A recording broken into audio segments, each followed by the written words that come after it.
Ladies and gentlemen, welcome back to the Overwatch Carbon Series, where we are going to be watching a lot of Overwatch tonight here in week number 4. ZP and Hex are with me. How are we feeling tonight? We ready for some Overwatch?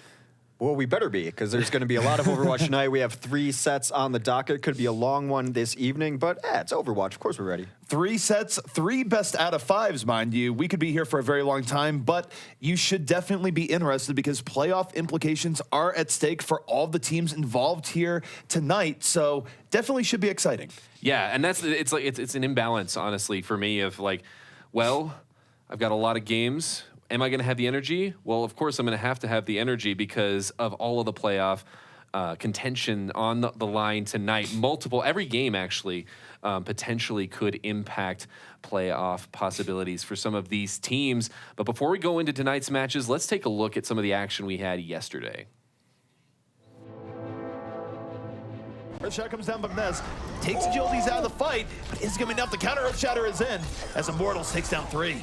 Well, grab time and Hype's going to send the grab time first, but both grab times coming in. Everyone group hugging their teammates, but it's going to be Immortals with the follow through on that one. Might be seeing a little bit of fireworks, and that's exactly what we're going to be seeing. That's one way of getting people to move off, and then takes down 2.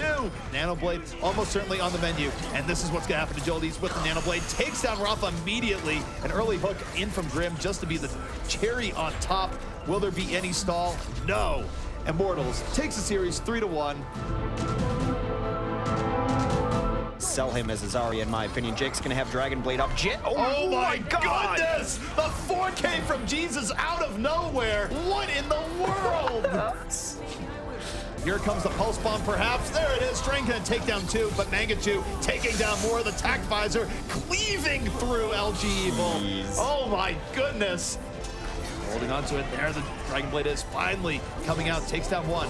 Looking for more. Gets a double kill. LG Evil. They try and escape. Oh. They rotate low, and wow, they're going to get sent off the cliff. This is dirty. Oh! Oh, there's a Winston going up, and now Jake's just going to ignore him. Goes for the flashbang on the backside, able to take down Sherlocky. From all sides, and here comes Jake, diving into the back line, getting it on both supports. Big rockets in from Jake, and Renegades about to be dispatched here in map number 5. Everyone falling. Yellow box victory has been achieved, and LG Evil takes it over Renegades. And in case you missed it or didn't see the results of those games, spoiler alert, Immortals was able to pick up a much-needed victory to bring them to 3-0 in the event. And then, of course, that was LG Evil maintaining their undefeated season. Let's actually just take a look at the standings in general at 7-0.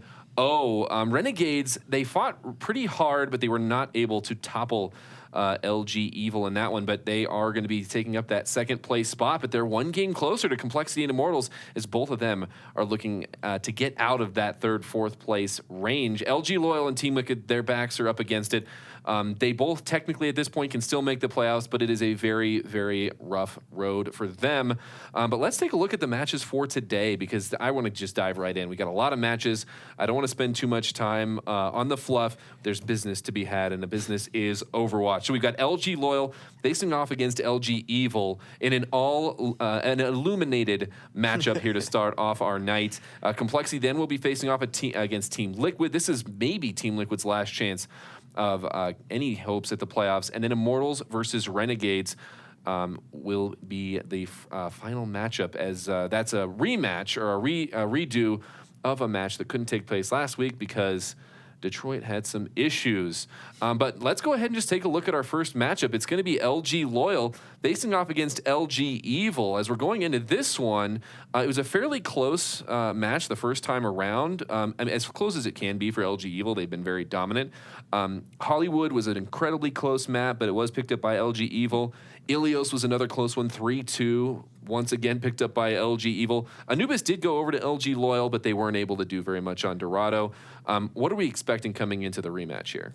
I do want to say one thing before we get into the real details, is that looking at the screen there, I did feel like I had a face looking at me. Both logos are, of course, eyeballs, or at least they're going for that effect. And we have both of them up there. So I'm just like, wait, what am I looking at here?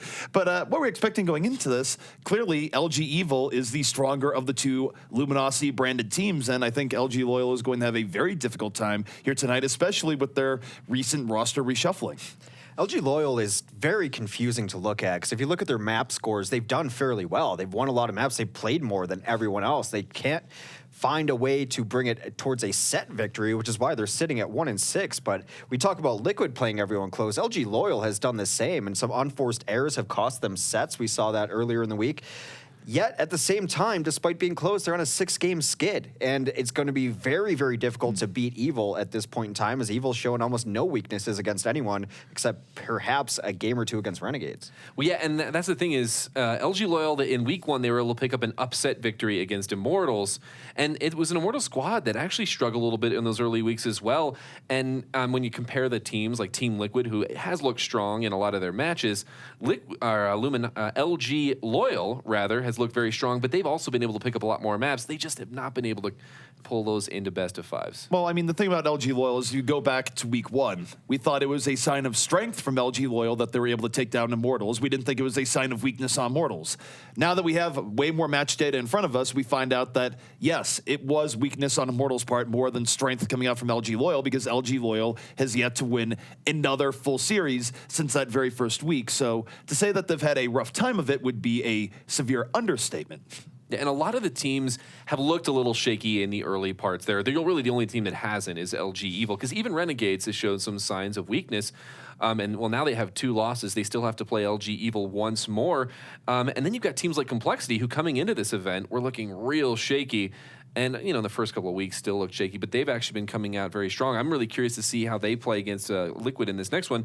But let's take a look at the rosters coming into this next one. First of all, for LG Loyal, we do have a new player, a new face to see. You may have seen him before, though. It's going to be Flippy, and he's going to be alongside Ube for the damage dealing. And Spree might be sprinkled in there as well, as we've seen him play Pharah and Soldier from time to time. And then, of course, Super Pluke, Hadan, and Reels.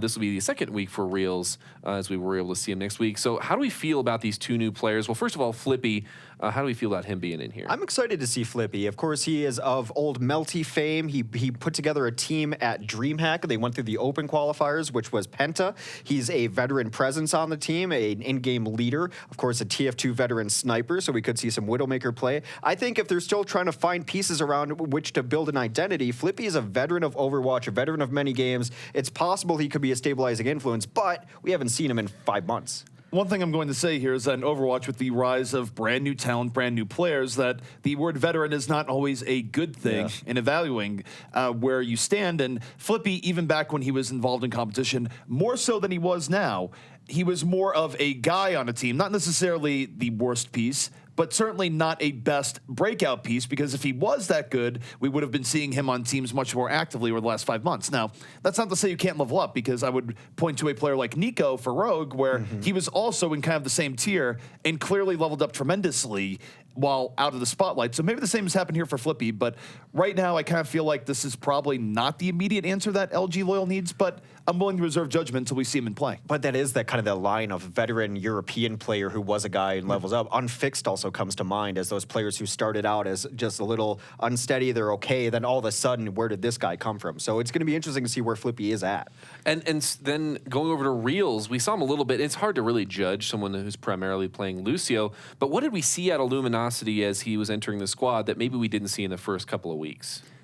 Well, Luminosity ended up losing one of their sets by not having cart presence, which I don't care if you're a new shot caller or you're an old shot caller. That's one of your jobs, make sure someone's on the cart. Some of that does spill over into Spree, probably feeling some of the pressure. It's very difficult with Lucio's, especially seeing such a short spirit. He wasn't dying first. He wasn't wasting sound barriers. I mean, on one hand, I get what you're saying here. On the other hand, on some level, how much do you need to be micromanaged to say that you're a diva? Get on the cart. Do not get off the cart. Do you really need that specific instruction in that environment? I put that one entirely on Spree, regardless of how thorough Reels was being in his shot calling in that particular instance, if he was shot calling, because that was definitely one of the most just what are you doing type moments I think we've had throughout the entire tournament. Yeah, well, and that leads us straight into our player to watch, because it is Spree, and someone who, I mean, if you look at a lot of other teams, most teams do rely on that Lucio for the leadership. It's convenience in a lot of ways, but Spree seems to be the glue that holds this team together in a lot of ways. Very consistent. Zarya, and I think that when they play the best, they leverage Spree very well. What have we seen from Spree? What are we expecting out of him? Well, what we see from Spree is that when he is an off-tank play, he is oftentimes the most consistent contributor here on this LG squad. Of course, you take a look back at earlier times for LG Loyal when they had Icefeld on their team, and think about the dynamics you had there where you weren't always getting consistent contribution from other members. Now, this is an interesting one because it does give you the impression that Spree is one of the very best players in the game. Although I do think about when you compare about other Zaryas that you would go up against, is it that Spree is that good? Or is it that Spree, when he's going to get kills, is going to get more just because he's getting less out of his supporting cast? And it's hard to say. I mean, it's probably a little bit of both. But it is an interesting player, certainly one of the brighter spots on this LG Loyal roster. You bring up an interesting point about supporting cast, and I'm not entirely certain what Spree thinks of his supporting cast right now. I think you can look at that moment where he jumped off the cart as thinking, I have to go deal with this because I don't know if anyone else is going to deal with this. And that can be very detrimental to your play in Overwatch, thinking that you have to go do it. You have to solve all the problems. You can't rely on anyone else to do it. I'm not saying that's exactly the case, but if you're Spree right now and all these pieces are changing around you, you have to feel an undue amount of pressure. And it's going to be how he responds to that pressure. Does he stay within himself and play that somewhat more conservative charge up Zarya, graviton Zarya, or chase and kill Zarya? It could be a big difference in this match. Well, and if you define LG Loyal and Spree as potentially feeling that pressure from the people around you, a team that has looked completely the opposite of that, and it seems like everyone knows and believes in the rest of their team to do their jobs, it's going to be LG Evil, and it's hard not to feel that way when you've been as successful as they are. Let's take a look at their roster coming into this matchup, as it's one of the few rosters that has remained the same. Jake and Train going to be primary DPS there. Super and Vol going to be tanking it up. Talking about Zarya players there, Vol, we've really lauded his Zarya play, but definitely plays a good Roadhog as well in times. Vast and Rob 420 going to be healing and supporting the team. And what are we looking at with this roster?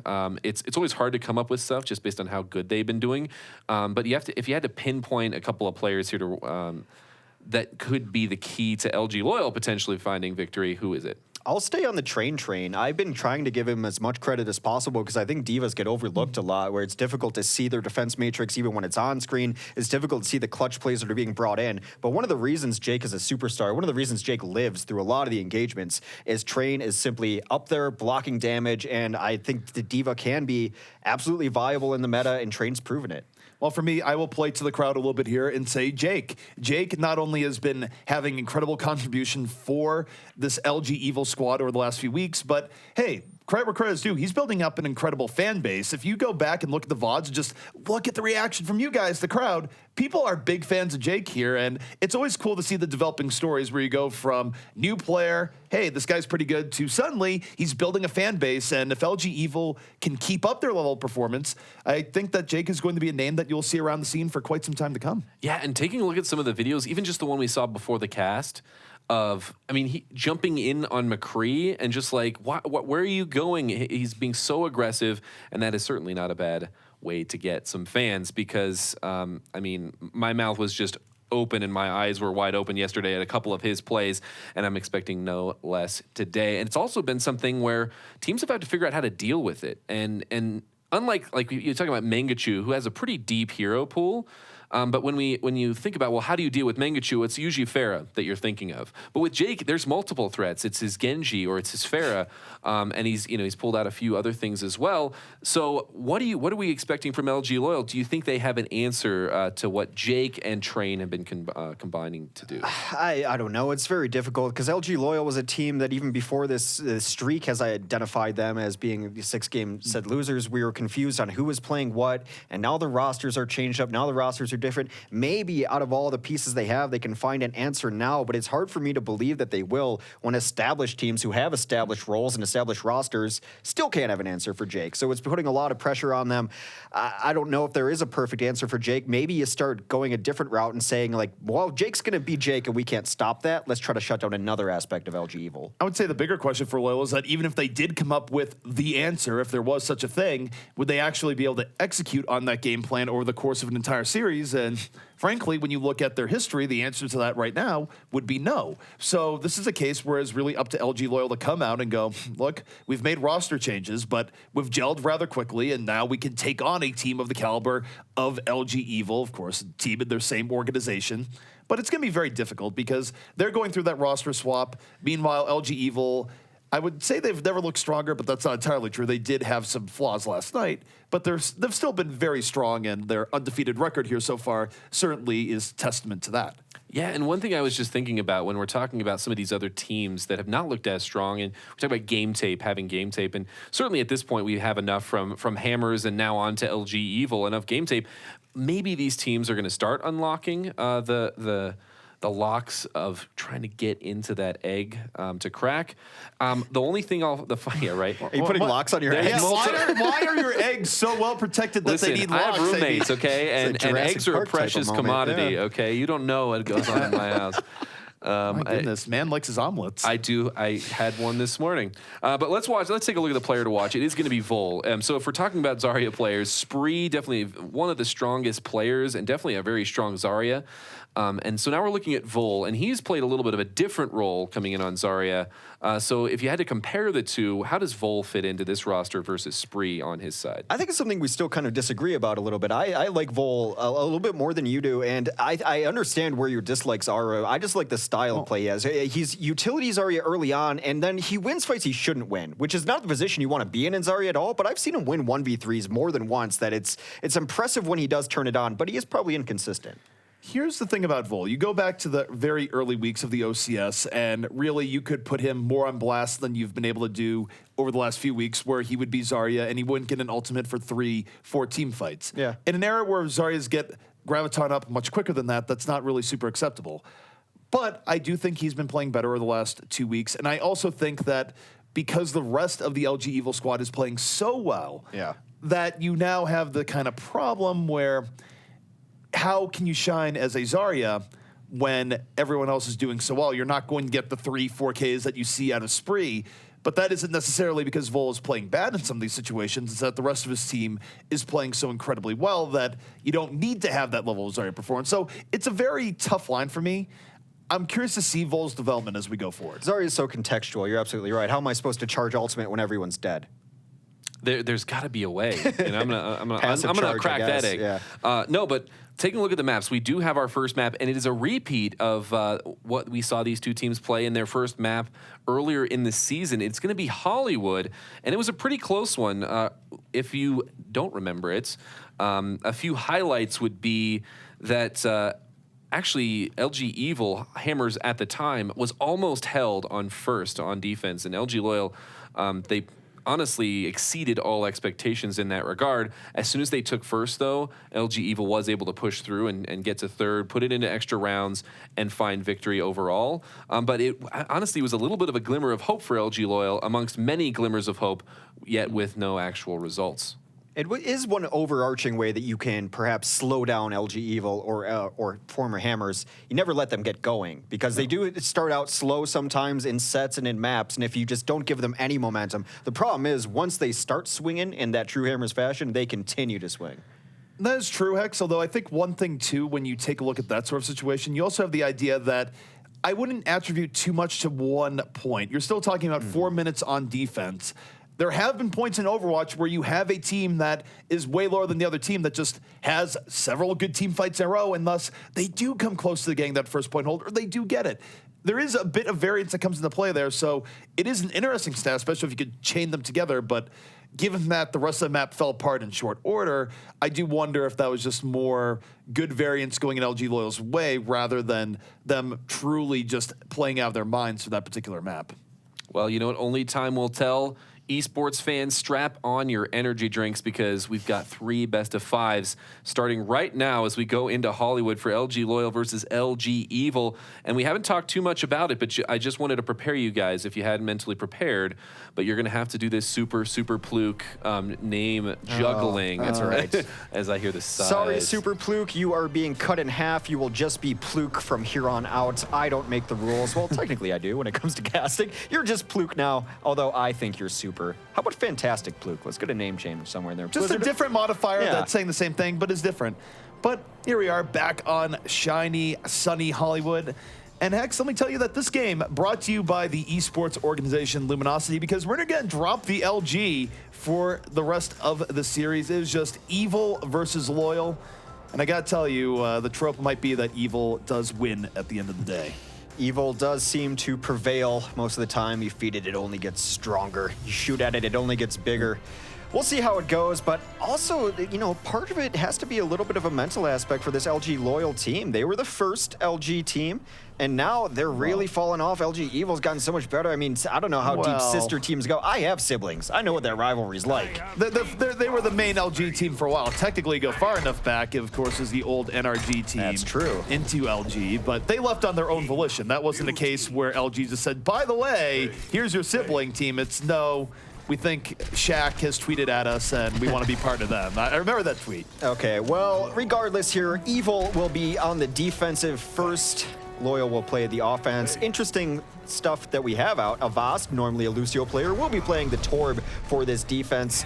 And a couple of tanks up front. Train will be playing Roadhog. Jake, of course, will almost always be playing DPS. And take a look at this LG Loyal offense. Flippy definitely going to be one to watch here. He might be going for the hook on the Pine Tree. Is going to go for it.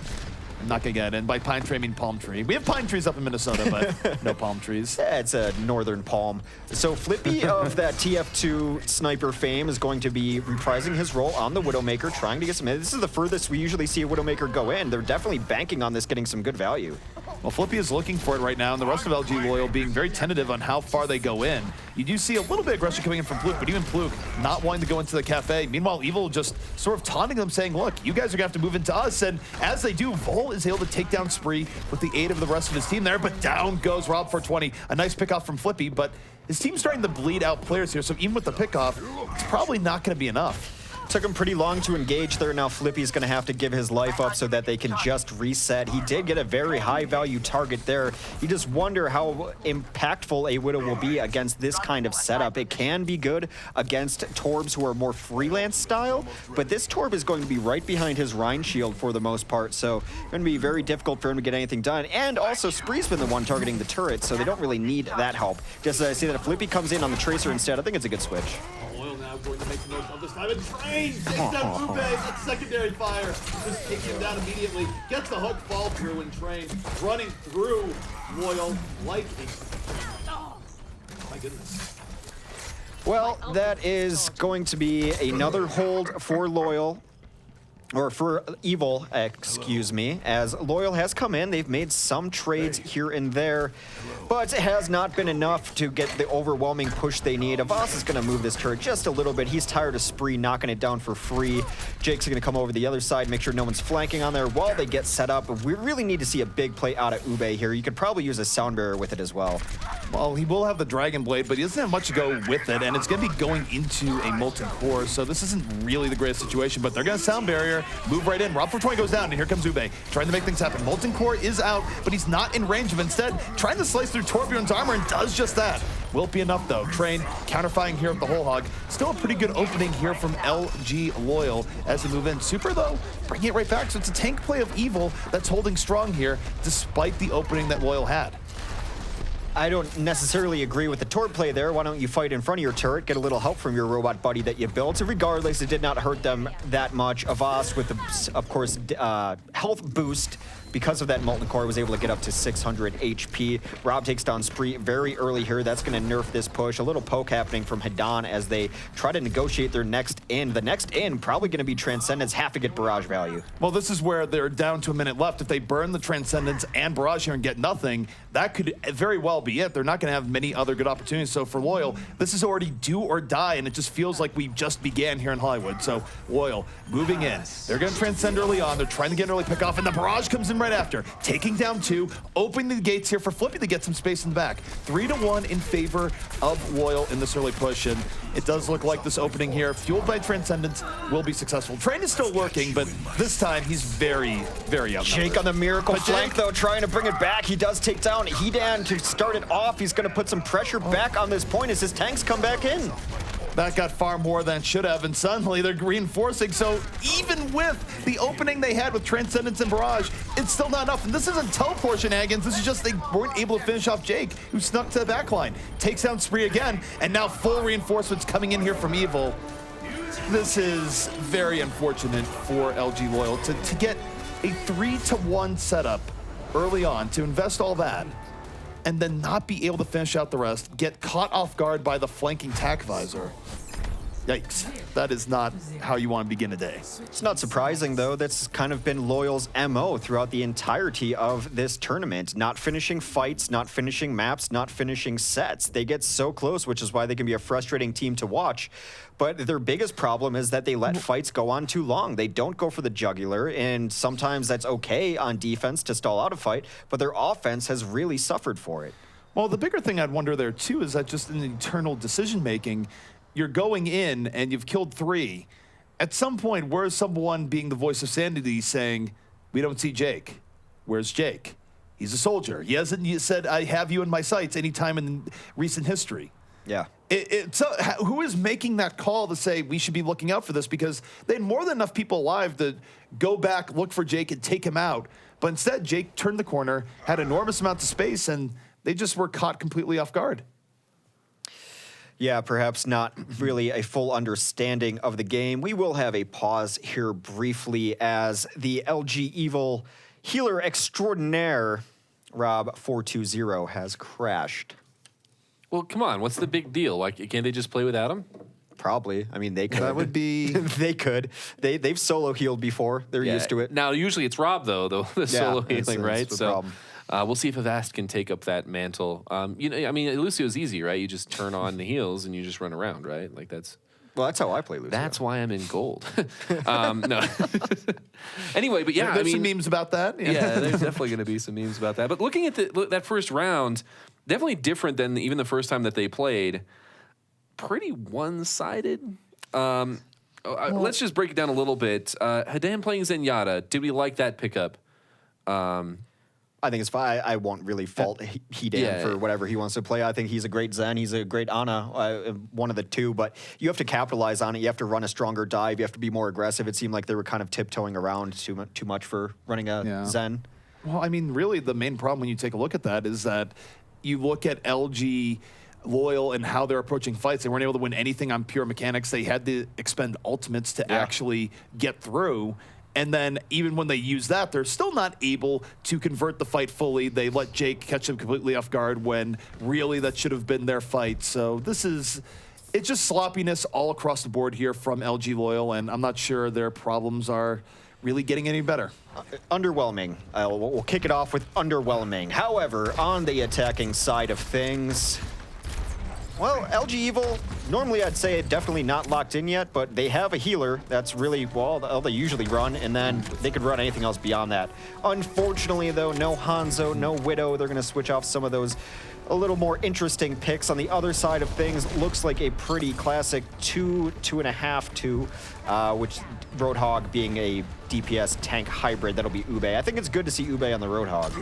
It is nice to see Ube on the Roadhog. That is where he made his initial claim to fame. And Evil right now, not wasting any time, immediately diving in with the setup. You already see Train going to the backline. He's going to be in around the cafe looking for people coming in from that flank. So they have to worry about him. They have to worry about Pharaoh, who's gone to the top. And now from the front, the pincer attack from 3 sides. Now moving in here for the side of Evil. And it's going to be Jake hitting pay dirt, taking down Reels early on this fight.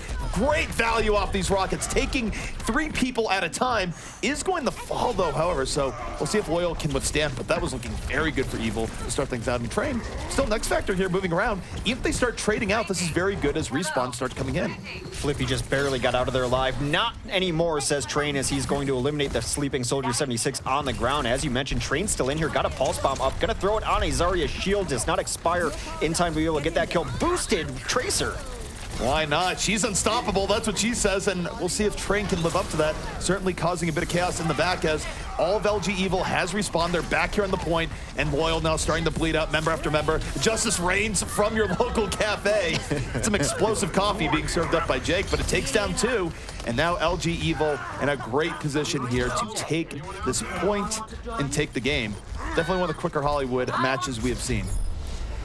Well, a tale of two different luminosities there for certain. It just seems like Evil is playing at a more cerebral level than other teams, playing at a mechanically better level than other teams. The target selection there when they went in, Winston comes back in, Jake's coming over top. They wait till they have the moment where they can find a specific target. And then as you mentioned, value rockets. Your rockets are hitting 3 people. Right, and even though he died there and it didn't work out, that's still something where if you could get that engage most of the time, you take that engage. Absolutely. For sure, because here's the thing, when you're running a Tracer at the Pharah doesn't have to be the one to get the kills. Gets in the back line, finds the Lucio, and then here he's going to chase down the targets that Winston is already on. Look at those chunky rockets, and he dies to Flippy, who has like 1 HP left. So it was really close. It was very much worth, and again, what you're seeing there is that Pharah is able to go in, lay in those layers of damage, and then you have, of course, your Tracer and Train moving around. You know what Tracer likes going in on? People that have half their HP gone because they ate the business end of a Pharah rocket. And even their Train was hiding in the corner and back, and they didn't clean him up. The Roadhog missed his hook. You can't let him stay alive there to come back in. He executed Flippy to open up the next push. Just really nice coordination from LG Evil, and still you question about LG Loyal's awareness overall. Well, and talk about that play of the game, Pharah coming in and just absolutely laying down the pain, not letting up. During that, on the other side of the fight, we actually had Flippy not getting any damage off. He was running around trying to find better positioning, and at some point, I mean, if you just do the math, if one player's running around not doing damage and the other one is killing your supports, how are you expecting these fights to end up? Yeah, Flippy had to get out of there to bomb the cafe, but then he was around too many people, so those rockets are getting too much splash. And the other thing, too, is you want to talk about teams being on the same page. There was a moment where you had Jake in the back on top of the elevator platform. You had Train that was coming in from the back entrance of Cafe, and then you had Winston leaping in from the front, and everyone went in at the same time. They just went for it. And that's so difficult for a defense to deal with when you've let people get behind your defense, have gone through the initial archway. Now you have to deal with threats from 3 different areas at the same time. That's difficult to deal with. You're usually not going to be able to defend that super well, or at least not do it without suffering casualties. And what happened there is you see the trades coming out, and eventually the offensive Evil is just able to overwhelm. Yeah, and I mean, we talk about Spree and Jake both playing very strong Pharahs normally, but it seemed like Jake really was the one that was able to do that. How much of that was him just playing a better Pharah, or I mean, how much of it was just the team? It's a more patient Pharah overall, and again, you're right, playing with the team. But there was 2 seconds up there when he's above, and he's not even really peeking. He doesn't want to take any extra damage. He knows that the push is coming in, and he can't be at 100 health for that push if they want it to be successful. So he's sitting back out of sight lines and playing a very patient Pharah up on that perch. Well, the other thing that you saw, and maybe it was the way they were playing around the Torbjorn, but when Loyal was going in, they were honestly a little bit confused by the defense that Evil was running there, where you saw them in the very beginning. You saw the Pluke going back and forth, going, do I want to go up the stairs? Do I want to go Cafe? Are we ready? Are we not ready? And the key there is that what's going on internally is you're evaluating the defense and trying to figure out, how do we want to go in on this? You're wasting time in that entire element. And in the end, when they did go in, it wasn't particularly decisive. And even when it was, they still didn't account for Jake, who was able to turn what was probably a 1 fight back over to Evil. It's not that big of a deal, though. Jake's not that good on this team. Why would you even try to find him? Oh, boy. Whoever said that. No, but yeah, and in looking at these fights, they are very quick. It's the pacing that the team formerly known as Hammers likes to swing at, so to speak. And LG Evil, they do just seem to pick those targets, and they are on the same page in these fights, because you see they just move from one target to the next really fast, and the reaction from their opponent just wasn't very quick. Now, one thing that we did see for just a little bit was Flippy on Widow. Now, we're going to Temple of Anubis, a map that we have seen a little bit more Widow. We haven't seen it a ton. As much, I would say. We definitely see it on Hollywood as well. But are we going to see Flippy on Widow? What are we expecting coming out of Temple of Anubis? It's possible. I think he can be that X factor on Widow, especially on Anubis. You'd expect it more on offense than defense, unless they're going to get into the counter snipe battle, which is not necessarily a battle you always want to play. But I will say overall for Anubis, this is a map that Loyal has to win if they have aspirations of winning this set. This is where Evil is their weakest, which is not saying much, and where Loyal, I think they took this map off them This was before. the map that they won in their previous. Evil's kryptonite has been Assault. There's no denying that. This is where they do not necessarily do well.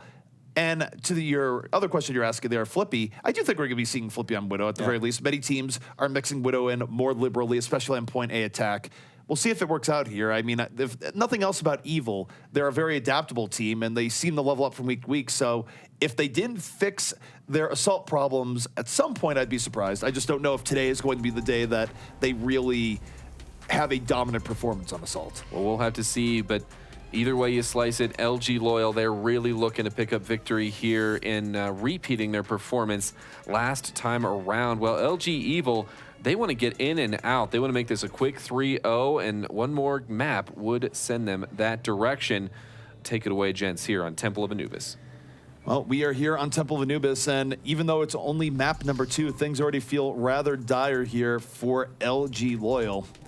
Probably hoping that if you are loyal to LG, that you are still being loyal to them and not going over to the dark side. Appropriately on the red side of things for starting out Anubis here. They're going to be on the attack. LG Evil's bad side of this map is on defense. Their attack has been electric, figuratively and literally, where they run the electric cowboy. That seems to be what they want to queue up in now. That, of course, would be a nano-boosted McCree who he's never seen a Reinhardt shield he can't flashbang over. That's for sure. No, and it's actually the go with the Thunder theme here. It is a lightning-fast attack where you get the nano boost onto McCree and Jake, and then Jake, what he's going to do is that you're going to get speed boosted by Lucio. He's going to go in, throw the flashbang over the top, and then fan twice into your Reinhardt, and they'll go for the quick kill. And thus far, it's been effective. I think it is something that you could probably counter, but teams haven't really keyed in on it as much just yet, and see if LG Evil is going to be able to execute that here once more. Well, thus far, no Widow in sight for LG Loyal on the defense here, but that's, of course, more notable on the defense as Flippy will be on the 76. We're going to keep an eye on Flippy all day as he's a late roster addition. Going to be pretty standard on the defense. Running a Diva and a Winston is a little bit interesting, but perhaps to really negotiate taking the high ground back because the offense looks to be bullying up the high ground already.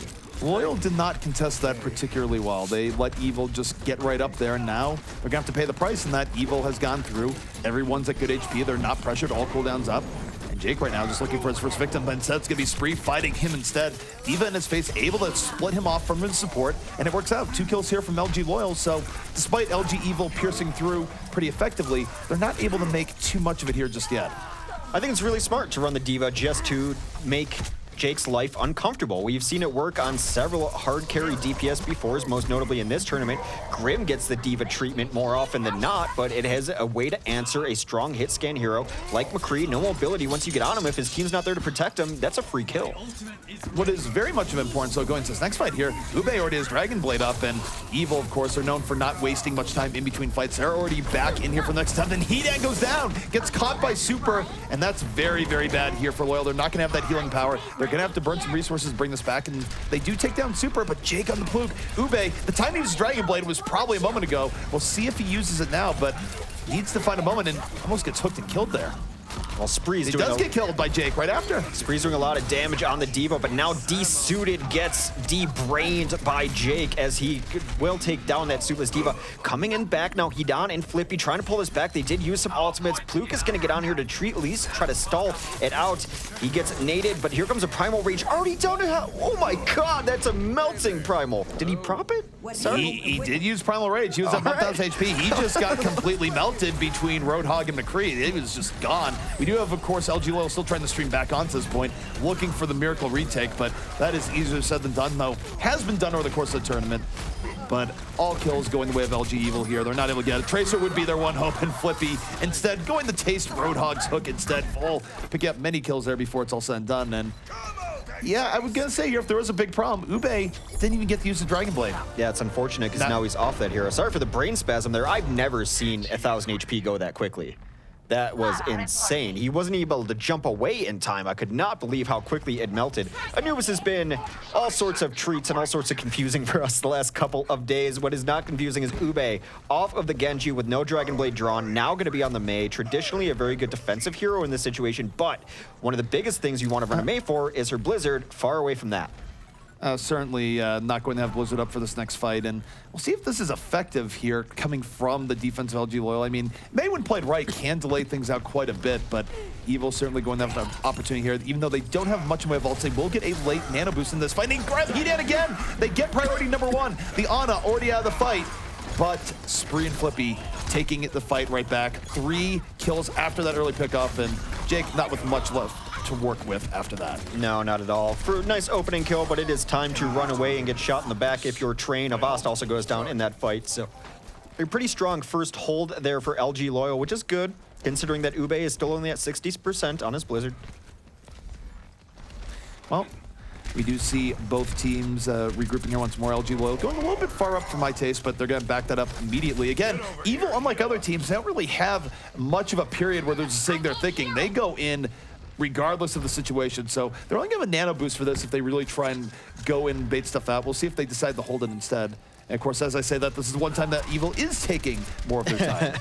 Well, they're generally not a team that's going to be a slave to their economy. They want to fight, and the more fights they can get, the happier they are. So they will go in, burn ults if they want. Generally not going to always bank up the ultimates, because honestly, they haven't had to. Ube takes down Jake, though, and they're still going to come in and fight this. They're going to fight this, but they know that this is more of a losing fight. I doubt we're going to see any support ultimates come out here from Evil. Rob, 420, and Avast, they're just going to hold on to that as the rest of the team gets mopped up. They're perhaps hoping that drain out an ultimate, but the problem that they're going to have here is that they did draw out the nano attack visor by Flippy, which probably wasn't even needed in this fight. Not at all. With the early pickoff. Not at all. But they will have to still deal with the Blizzard, which can be easier said than done. Well, one way to deal with that Blizzard, of course, would be a sound barrier. Make sure that even when you're frozen, you're chilling to the beat. They have everything up except for Vol's Graviton, but I have faith that Vol will be able to get there so they can rely on it halfway through the fight as he's about 75%. Of course, you said they are pushing into a Blizzard, though. Well, we'll see if that iciness is going to be enough. It certainly did shut down the northeastern part of the United States, but Ube finds Jake again very early on, able to remove him from the fight. LG Evil, they commit many ultimates to this fight, and they have nothing to show for it here. Everyone is still alive on the LG Loyal side.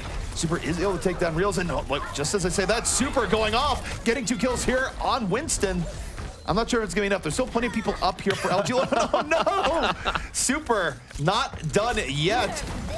And suddenly, LG Evil perhaps finding a way on to the point. Defensive respawns, though, are going to be coming in, and they're still waiting for players to get back in that died in the first wave. So it's hardly clean here from Evil, but perhaps more than they should have gotten with that early pickoff from Jake. Jake did get back in, but only to die again. Now they're kind of in this weird in-between. They need to get their Winston out of there. Then they can reset. Too late for that, though, as Super goes down.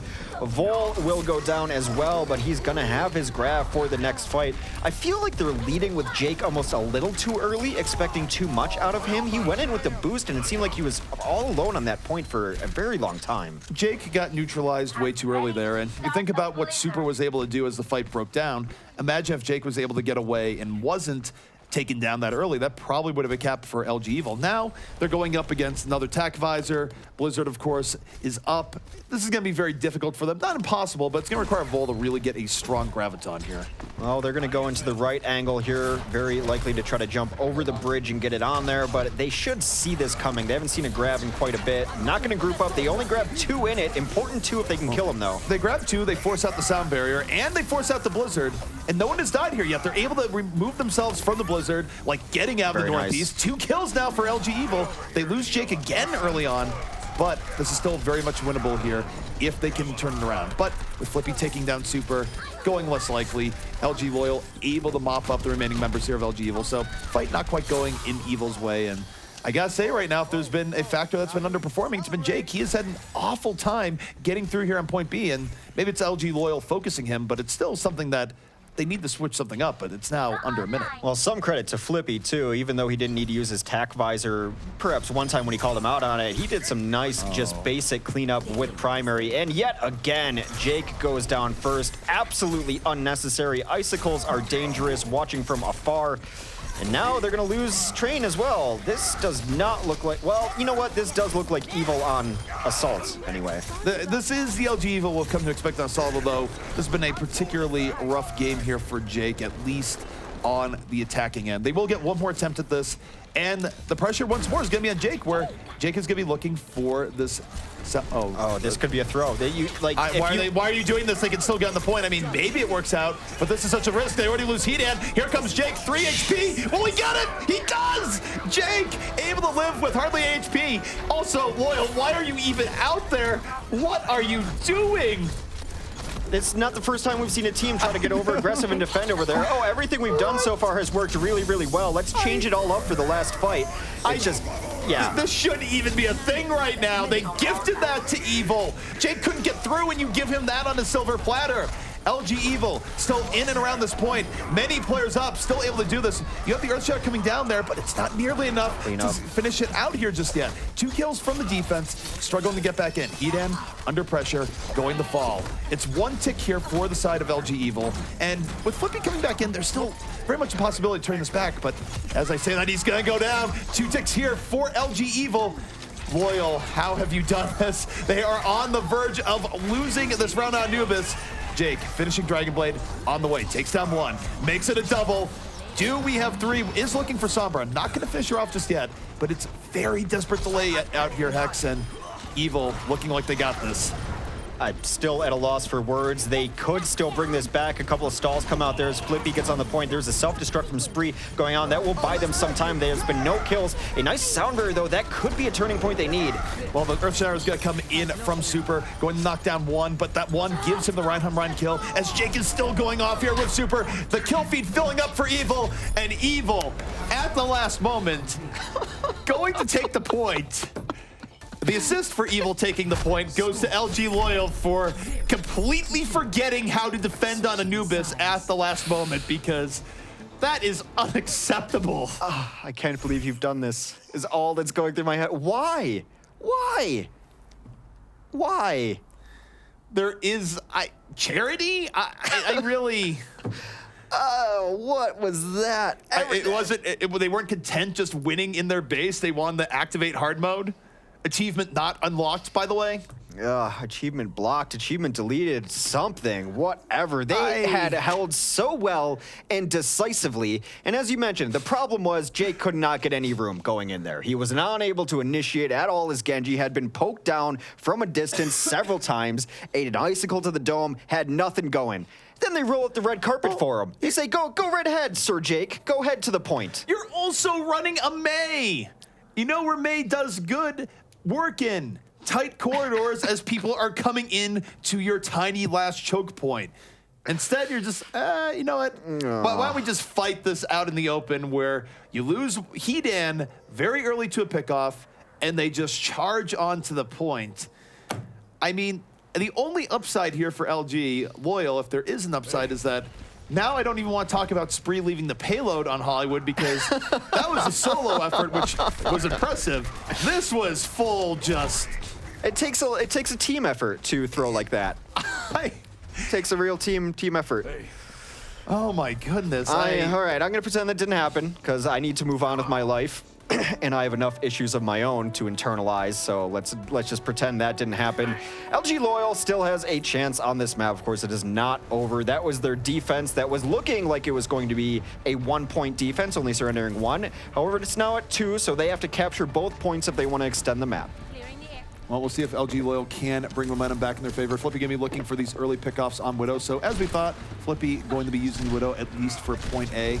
Meanwhile, Evil very much expecting this right now, all holding up here on the high ground, conceding a lot of space here, perhaps because of those Widow sightlines. But at some point, LG Loyal is going to have to make a move and commit. And as they try to, Jake able to get on the Pluke. So on the 76, a better showing for Jake here thus far. 2 kills coming in quickly, and Flippy not able to get a whole lot done here, at least to start things off. He's had a few shots, but not necessarily his fault. They're just hiding back there. They know exactly where the sightlines are. You can just hold that high ground. Jake is more than content to hold that high ground if no one's going to push him off it. Ube going to snipe from a distance on the other ledge. They really are backed in that corner, but they're fine with it. Until they actually put pressure onto the point, they're just going to sit up there. It's not quite a server room defense, but LG Evil, in their infinite wisdom, creating perhaps their own room here, where Loyal actually having some degree of trouble finding a way of getting through and challenging it effectively. But here comes Spree, in over the top, trying to land some rockets in. Gonna be aided here by Winston, getting all sorts of cleave, but Pluke gives his life for that, and the capitalization is just not there immediately.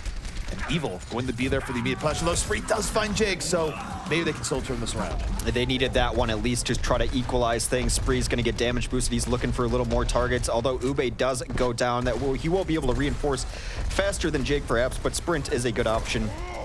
Spree still trying to get some damage on him. Wants to peek around this corner and try to dislodge the D.Va, although not the best target. The D.Va with an Ana on him. One thing here with how clumped up Evil has been playing, they are very vulnerable to getting Dragon Bladed if they don't start splitting things up. They lose Rob 420. Spree gives his life for that. A worthy trade.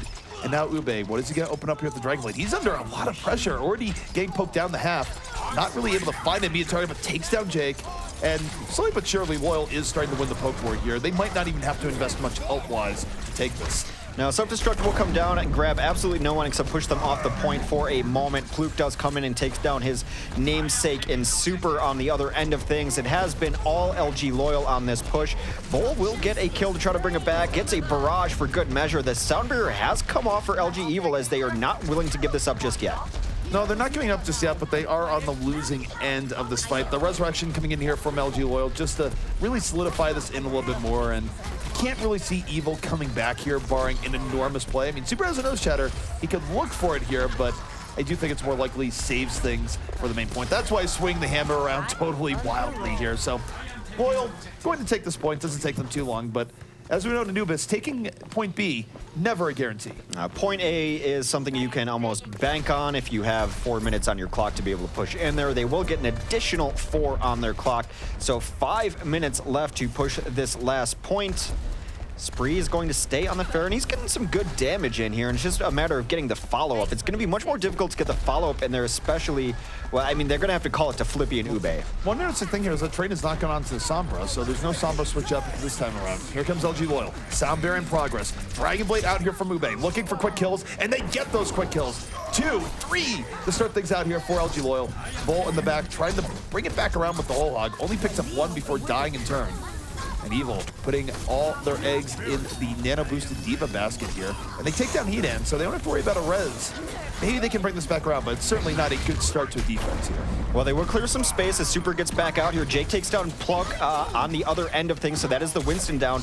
The Self-Destruct really nice to just get them off of the point, denying that second tick to be taken, and now they're trying to clean it up. Flippy is in here, is going to demech the Diva there. Ube gets taken down from behind by a Vaz. That should be enough, but here comes the Resurrection. The Resurrection comes in, but I don't know if they have enough people on here. They were staggering deaths to begin with, which means some people were running back when that Resurrection came in. Not the highest value, and this might actually play more into LG Evil's hands here. So long as it's not a full wipe, they can just keep the staggered fight going on. Both teams trading out, and really just not to LG Loyal's benefit.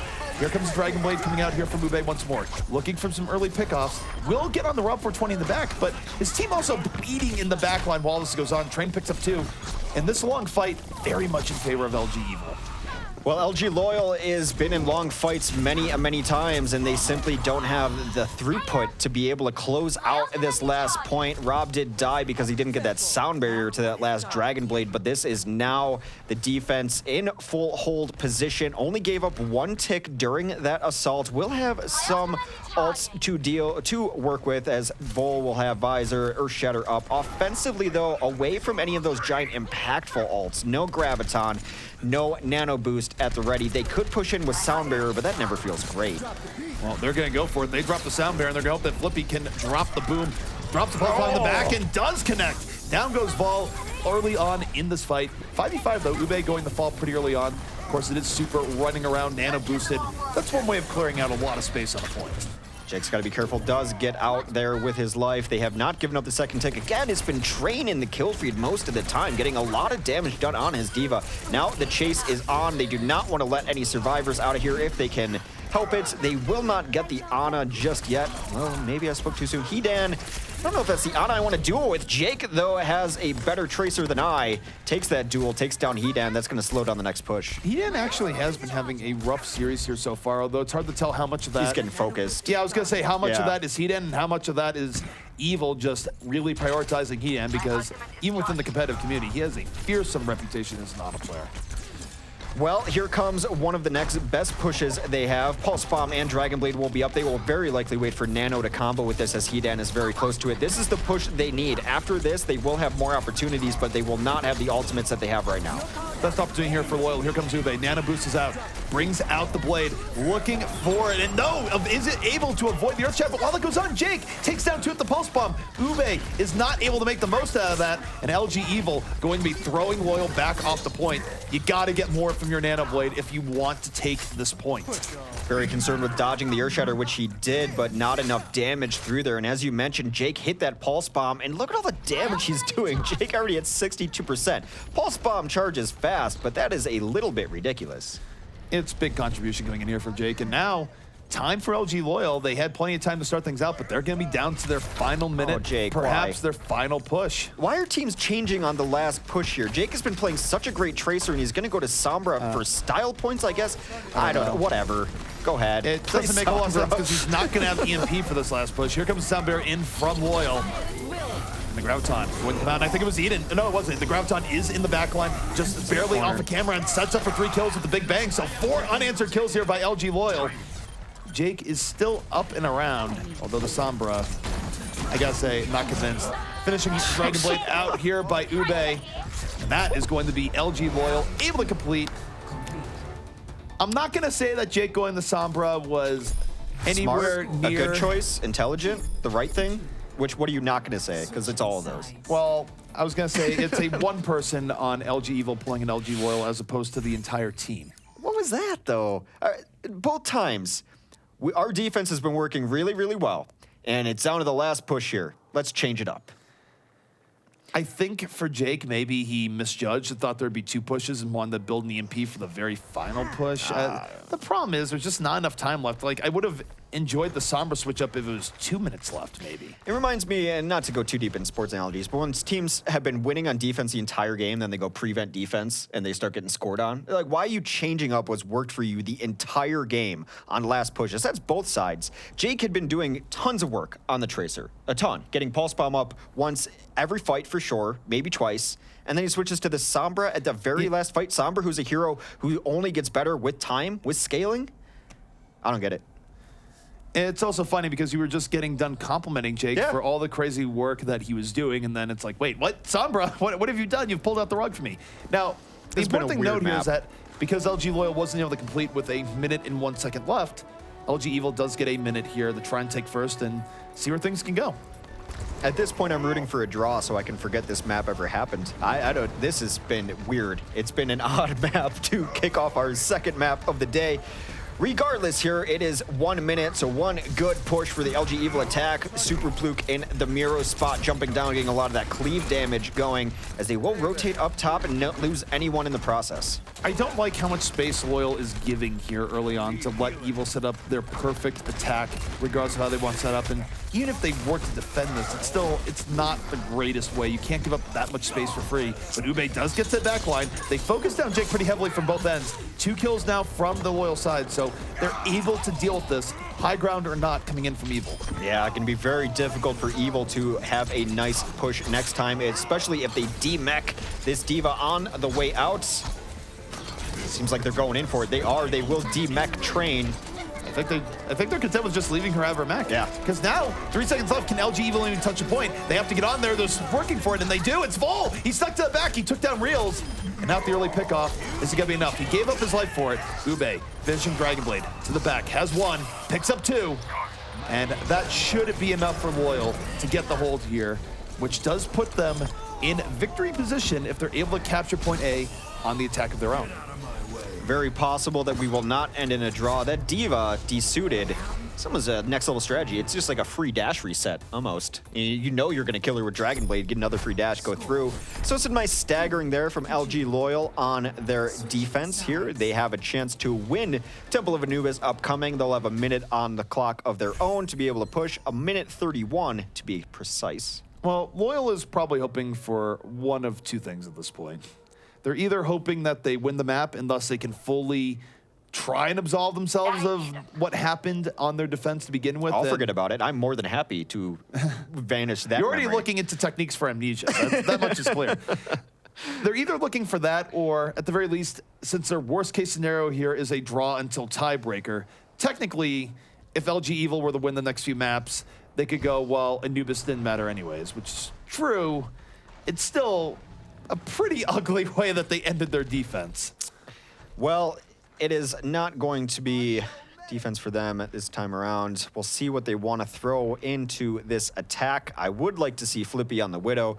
Given that you only have 1, perhaps 2 attacks, I think running the Widow early on is going to be a good gauge of if you're going to have a second attack. Can you get that early pick, then go. And that doesn't work, you go again. So you do get 2 better pushes, especially with 30 more seconds. So I love the Widow coming out here. The 30 more seconds is big. I mean, Yeah. if Evil had 30 more seconds, they would have had a much better attempt on their second attempt. They were just flat out basically out of time.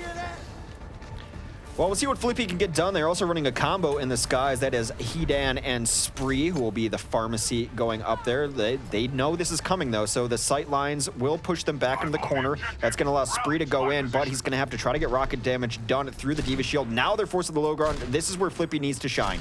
Flippy missing those shots. They're difficult shots, but shots you do need to hit. But while that's going on, still Ube and Real is doing work in the back, so 2 for 2 in the back line, but you're always gotta like that when you're on defense. And meanwhile, Flippy now in this lower numbers fight, really able to press a few people that are still in the point because you can't spare someone to go for the Widow now.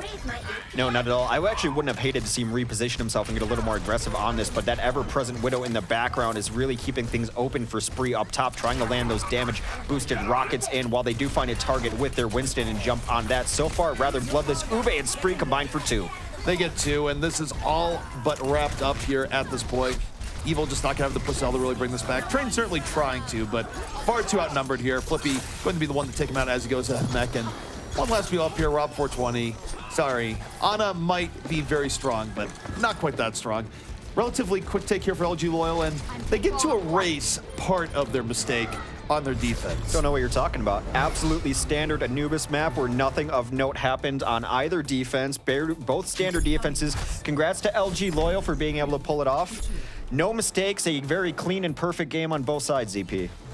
Well, as far as order in the world being restored one way or another, our analysis going in is still rather correct in the idea that LG Evil is not good on assault maps. They have been struggling the entire time, and as a result, that pumpkin had to pay the price.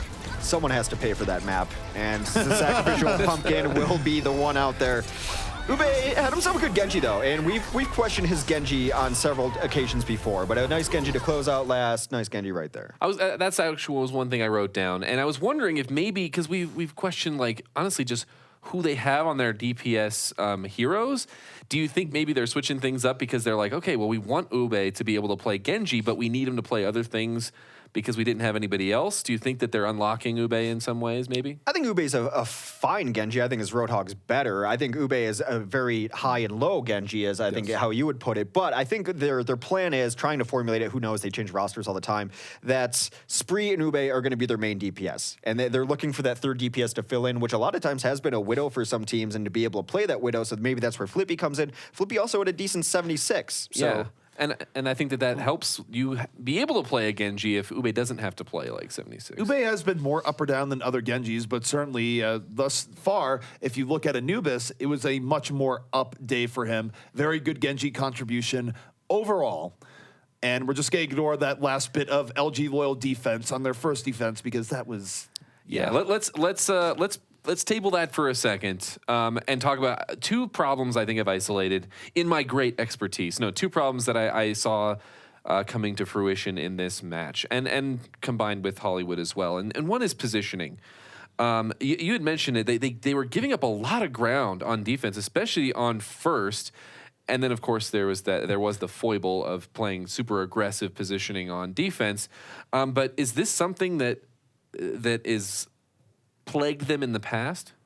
Well, as far as LG Loyal in this case, I mean, LG Loyal overall has made very strange decisions in regards to how they set up plays, period. That's been one of their weaknesses, where they don't have solid personnel, and even on positioning, there's points where it does feel like they don't necessarily know what they're going to do beforehand, because clearly, if we try and be objective and look at what they're going for at the end of Anubis on their first defense, what they were looking for there was the idea that we're going to go out in front, and they're not going to be able to touch a point.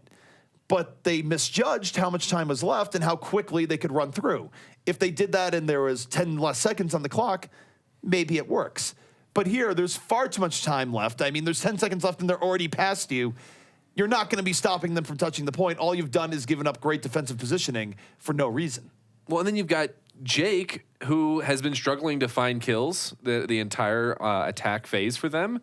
And now he's got a couple of people caught out because they're not all grouped together as well. Well, and then you have the polar opposite of their attack on that last moment that we saw, where they were forcing LG Evil to come out onto the point, and they just played that patient game. And that looked a lot better. So it's polar opposites.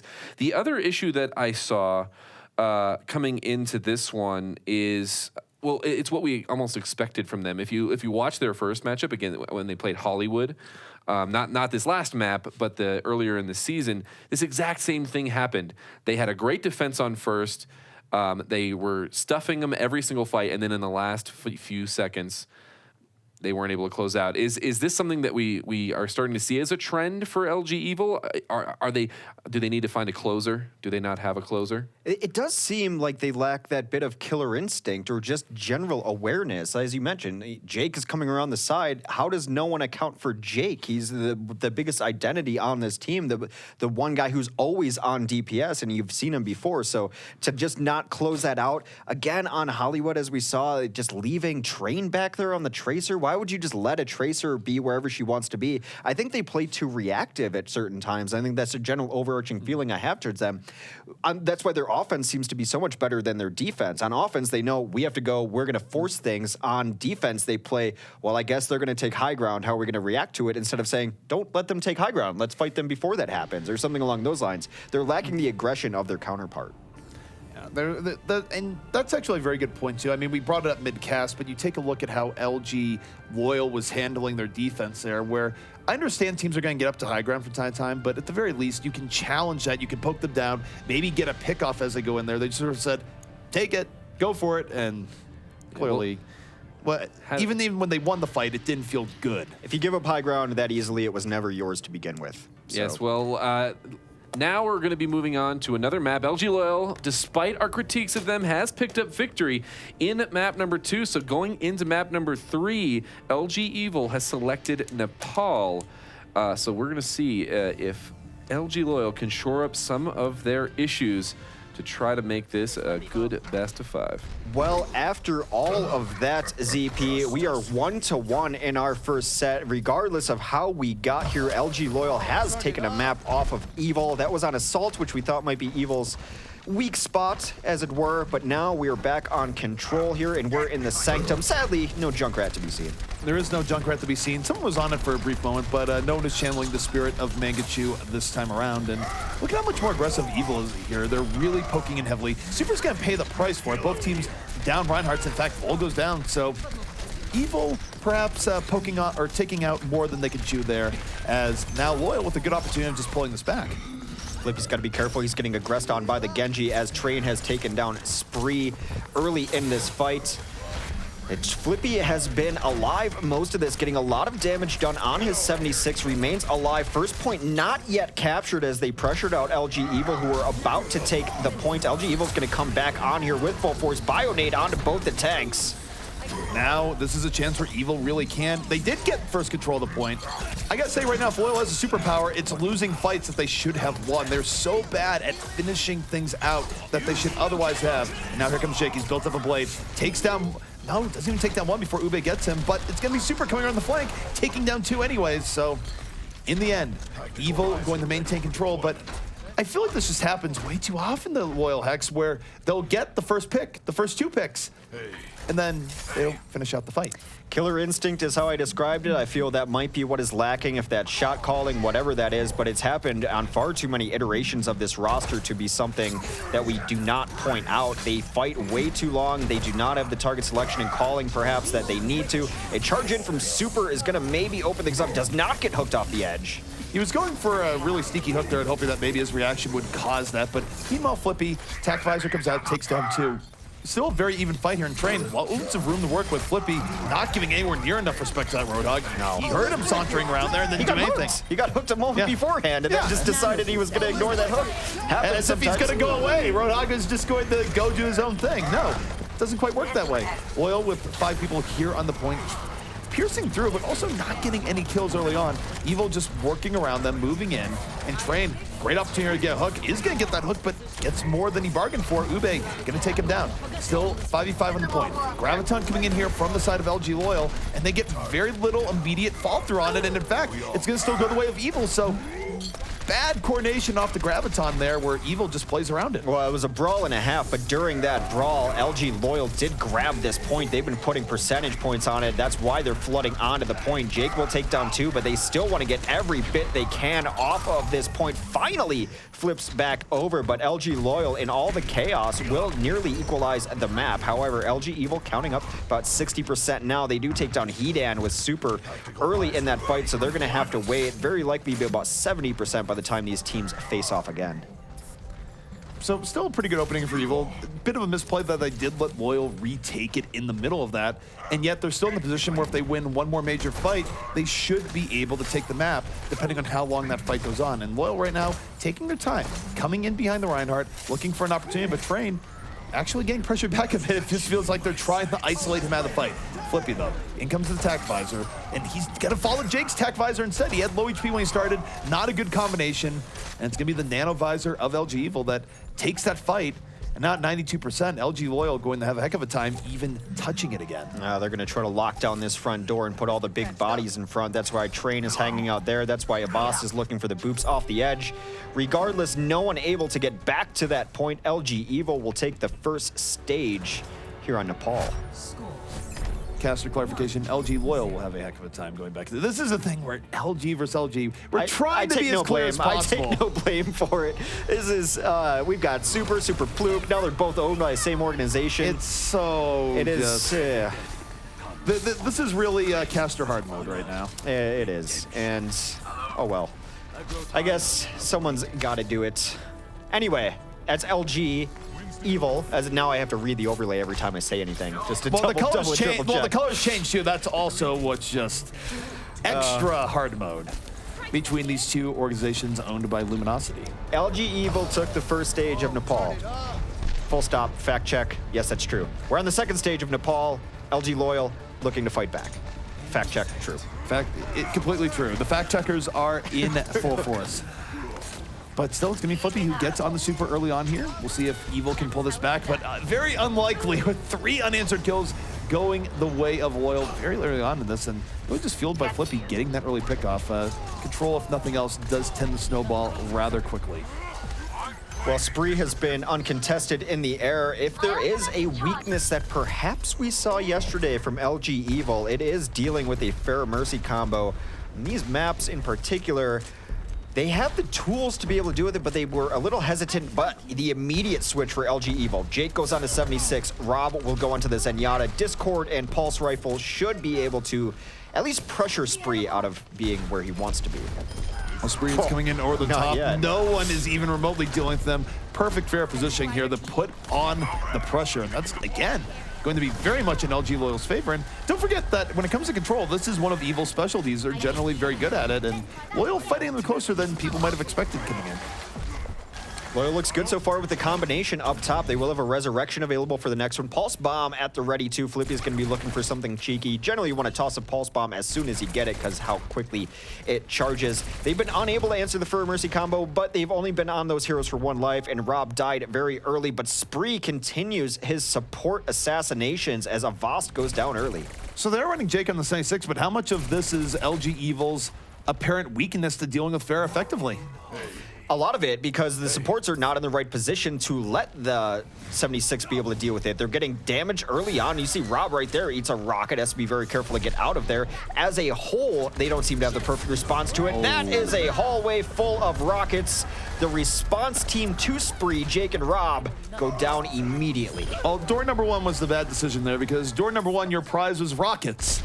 All the rockets you can handle. That sounds like a horrible game show. What dystopian future are we living in? The one where Oprah led a much less enchanted life. I saw the one where she gave away bees to everyone, but that might have been Photoshopped. That was absolutely Photoshopped. I don't think Oprah gave bees to people. That would be a bit much. Well, not anywhere near as exciting as a new car. Well, to answer the pharmacy, it is a pharmacy out on the other side. Jake is very good at air v air. Train, meanwhile, on the bottom does help and takes down Hedan. The combo is dealt with. Can they deal with the remainder of the ground forces from Loyal? We're in overtime. That was their last attempt to actually get in. Overtime gonna be ticking away, and that is going to be it. Bees for everyone, Hex. Beats? Bees. Bees? Yeah, why not? Mentioning that. Sorry.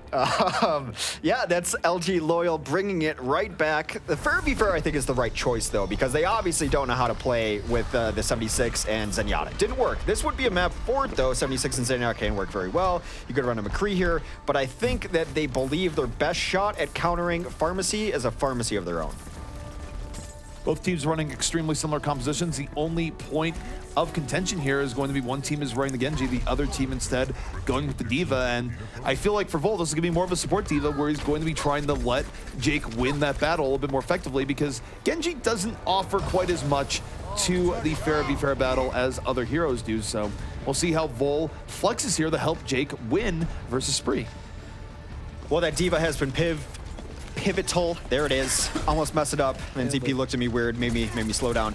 Has been key to their success in how they support Jake and whatever hero he wants to run. Jake will take down Spree, his counterpart in the air. Super is the first to die for LG Evil as they do equalize this fight. Flippy doing a lot of work on the ground. It's really up to Jake here to make the most of this. A lot of resources are being spent to make this effective. Grabs another in Pluke. And now just going to the back line, does get Hedan. Hedan was so close to getting away from that, but the last bit of splash damage deals with him. And this gambit of having Jake be on the Pharah and running Fair v Pharah for now is seemingly working out here for Evil. Although, as I say that, Spree slam dunking Jake away from the point, but he's awfully alone here, Hex. Spree's going to get in there and try to stall out. Does not work out as LG Evil will take control of this point. About 10% now as they come in. Spree coming in late was a little bit odd. I wonder if he's going to switch. Yeah, he is going to switch back onto the Zarya instead.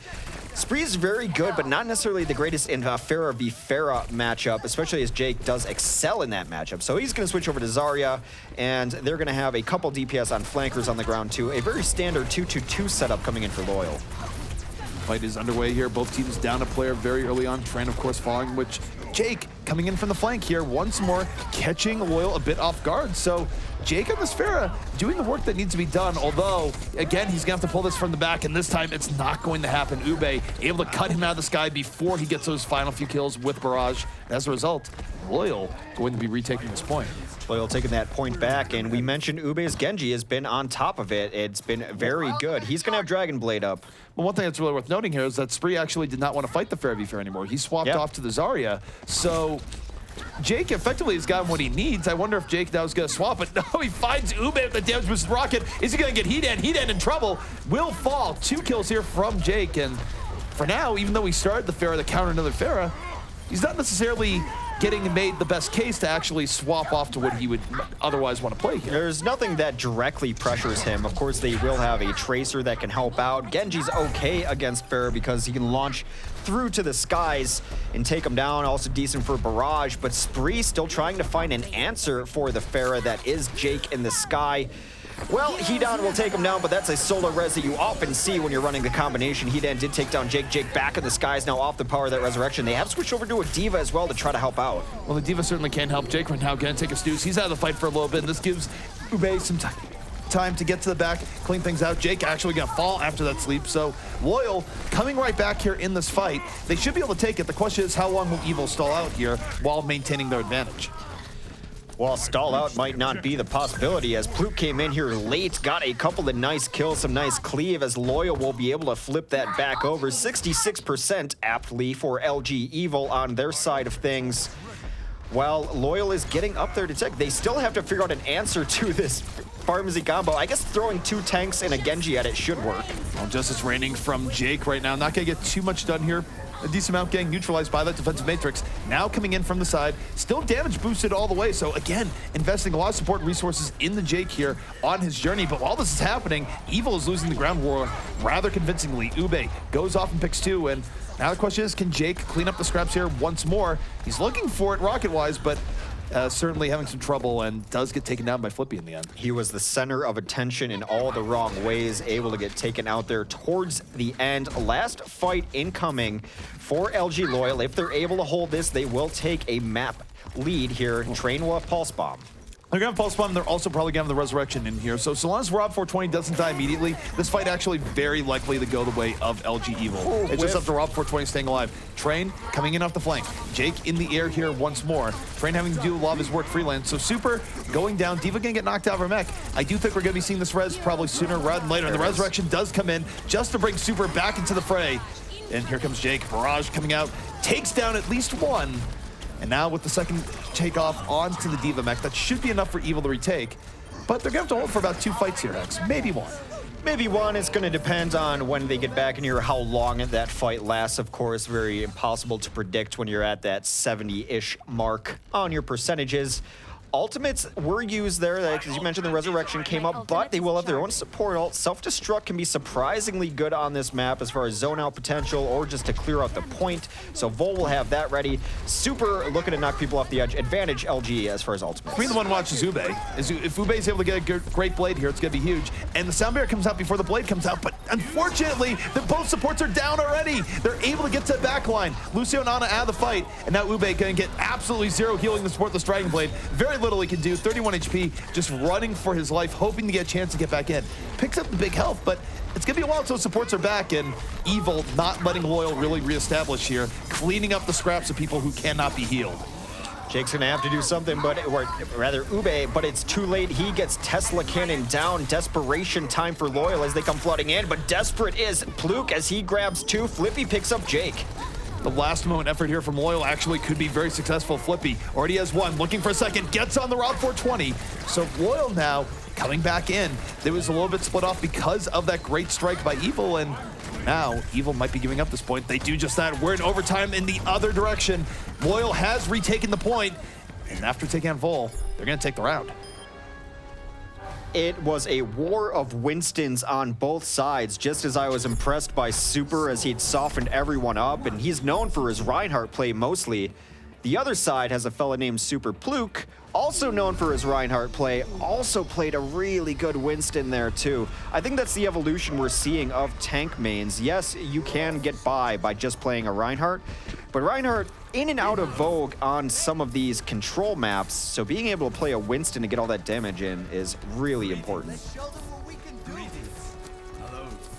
All right, so we're gonna move in here to the Sanctum side once more. We'll see if Evil can find a way back, but they're already having to dig themselves out of a hole relative to where they were before. LG Loyal could take a series lead. A lot on the line here. LG Evil has not, I believe, trailed much in a series. Well, maybe they did yesterday. Anyway, LG Evil, rare to see them behind in a series. That's exactly what Loyal's trying to do by winning this stage. Shield Wars will commence on the stairs. An aggressive charge in is going to cost Super his life. Ube takes him down early.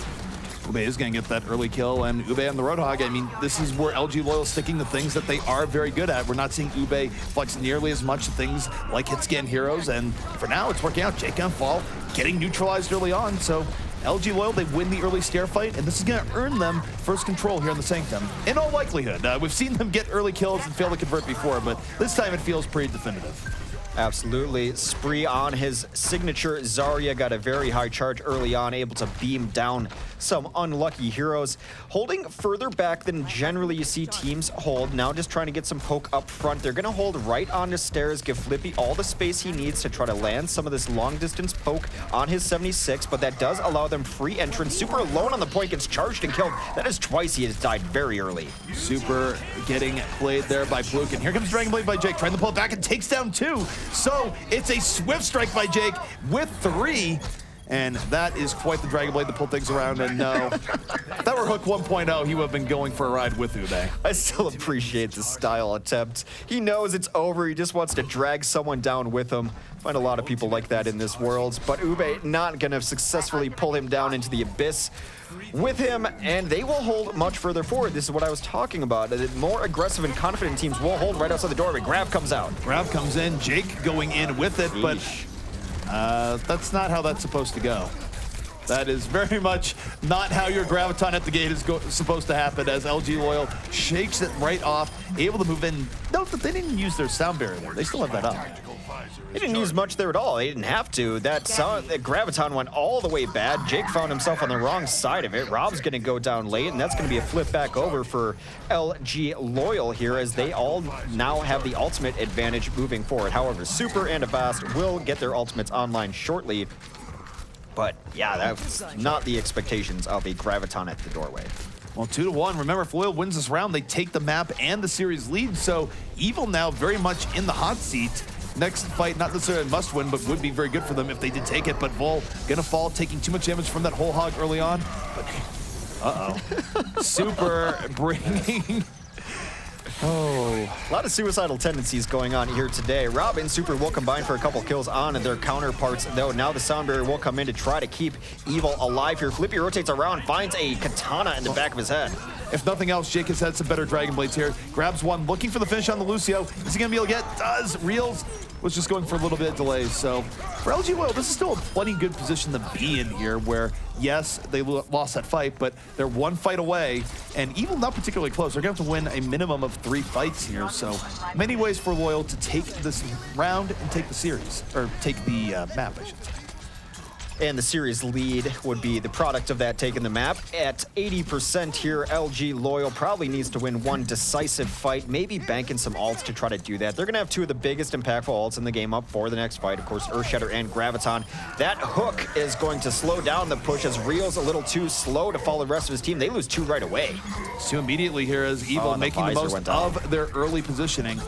You saw Flippy with the flanking tack visor, picked off 1, but I don't think this is going to be enough for Loyal here. In fact, this could be a bit of a trap for them, because now they're getting involved in this very long fight that they're not necessarily going to decisively win. Well, they took the point, though. Oh, they did. Yeah, they did retake it. So. Yeah, they took the point, and now they're just trying to stall out here. And it's a good job by Flippy, who looked dead to rights against Jake, but Hedan chimes in late with that. Now it's desperation time for Evil, as Vol comes in, gets hooked off of the point.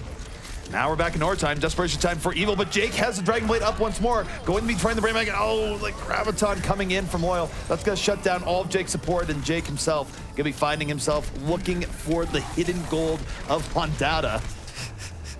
Somewhere in the mountains of Nepal can be found. You need to do that in full-on Olmec voice, I think. Can we bring that show back? That'd be good. I think they're probably trying to. Anything that was moderately successful in the 90s, they want to cash in on now.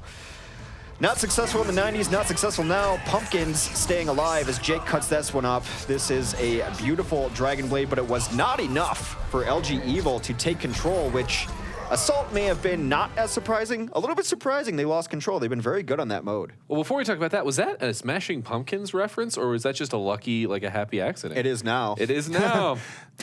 Making always as happen. intended. Billy Corgan's always in my heart. Totally intentional. Well, yeah, I mean, LGL, they were able to pull it through, and I feel like I was asking myself towards the end there, well, how do they do it? And I wasn't really coming up with anything, so I just want to ask you, how did Flippy do in his first performance?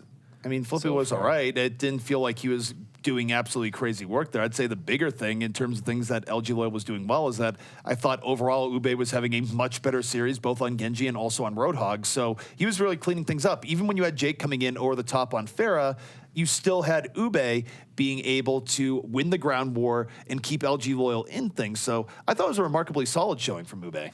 I will speak directly to Flippy that the ultimate Flippy is not very good, but vanilla Flippy is doing really well. Some of his ultimates have been questionable when he's using them, how much value he's getting out of them, but just his standard 76, the tracking's been there, he's cleaning up kills pretty well, and you don't need your third DPS to be an all-star, but you need him to be serviceable, and I think he's been a very good 76. Of course, they're missing that now with Icefelt gone, so if Flippy can fill that role, he might have a spot on this team. Yeah, and he actually, I think, did a really good job on Tracer as well. We saw him in the kill feed a lot. I think we saw him when they were running the what is it, the clever girl combo, as I'm calling it. Sure. With when they did have Spree on Pharah, and then of course Genji Ube has been playing a lot better. Maybe he feels more comfortable having that third DPS that I can just play Genji. That's what I wanted to play this whole time. And then they had this answer to the Jake though in the Pharah, and Jake tried to respond by pulling that out. And then they switched off of it. How do we feel about Spree switching back to off tanks there? Well, I think it worked out because here's the thing that, and it goes into a matchup type thing, is that Jake might have been good enough with support to deal with Spree and win the Pharah v Pharah battle, but he wasn't good enough to win the game as an uncontested Pharah, not with how much work that Ube and company were doing on the ground war. So that's the problem that you're dealing with there, is that Jake, like I said, he could win the 1v1, neutralize Spree, but he wasn't able to do enough to justify the Pharah when he wasn't neutralizing Spree. They're almost two sides of the same coin, where Spree is an air-to-ground specialist. He strikes on being a Pharah up top. Jake's air-to-air, and when you switch those roles, it doesn't work out quite as well. So I think it was a really smart switch from LG Loyal. Yeah, I feel like if Ultimate Charge worked differently, we'd see a lot more of that, and it'd just be everyone switching every death, you know. And maybe I'm glad that we don't see that, because well, it'd get a little annoying after time. But one thing, just going back to Flippy, they did end up putting him on that solo DPS with the 3 tanks, and I think that partially is maybe a testament to their confidence that he can at least toe the line. But I do think that it probably has a lot to do with their strength in those other roles with Spree, and then if Ube is playing on. He does a really good job at Bon Roadhog there. It's a composition we've seen where teams will run a single DPS. We've seen it from LG Evil, and oftentimes your other tanks will be a Roadhog and they will be a Zarya.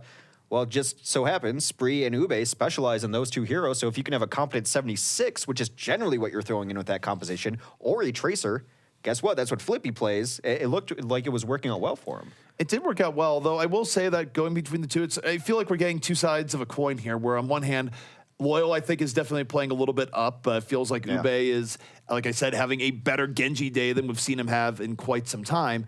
But on the same note, too, Evil, they've just felt somewhat off, where they almost feels like, to quote something we see with Liquid, where you have some players having really good days, some players having bad days. You've had a mixed bag here with Evil, where Jake was having a really good time when Train was really struggling to get things going well, and you had the reverse, where when Jake was not doing well, Train was doing well. They need both of them to really be going off at the same time, particularly in a map like Nepal, which is on control, and you do need that contribution from everyone.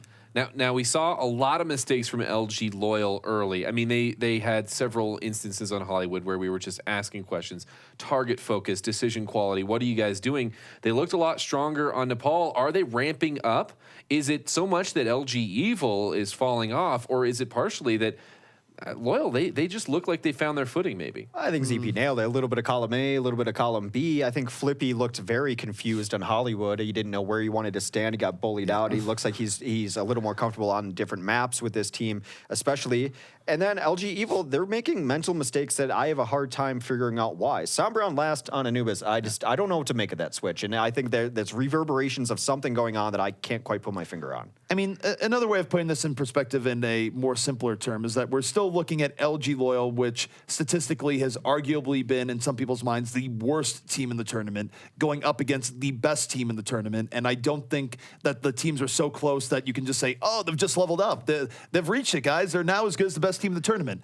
You don't get that from just one side. It's also very clearly LG Evil having a rough day. Now, Assault is something they've done terrible on to begin with, but their control performance is what strikes out as the anomaly. Now, the counterpoint to that is LG Loyal. They have picked up the most maps, and statistically, we're just talking about statistics. While they've been losing the wars, so to speak, they have been winning a few battles, and so, well, I guess we're going to find out if it really is just a fluke.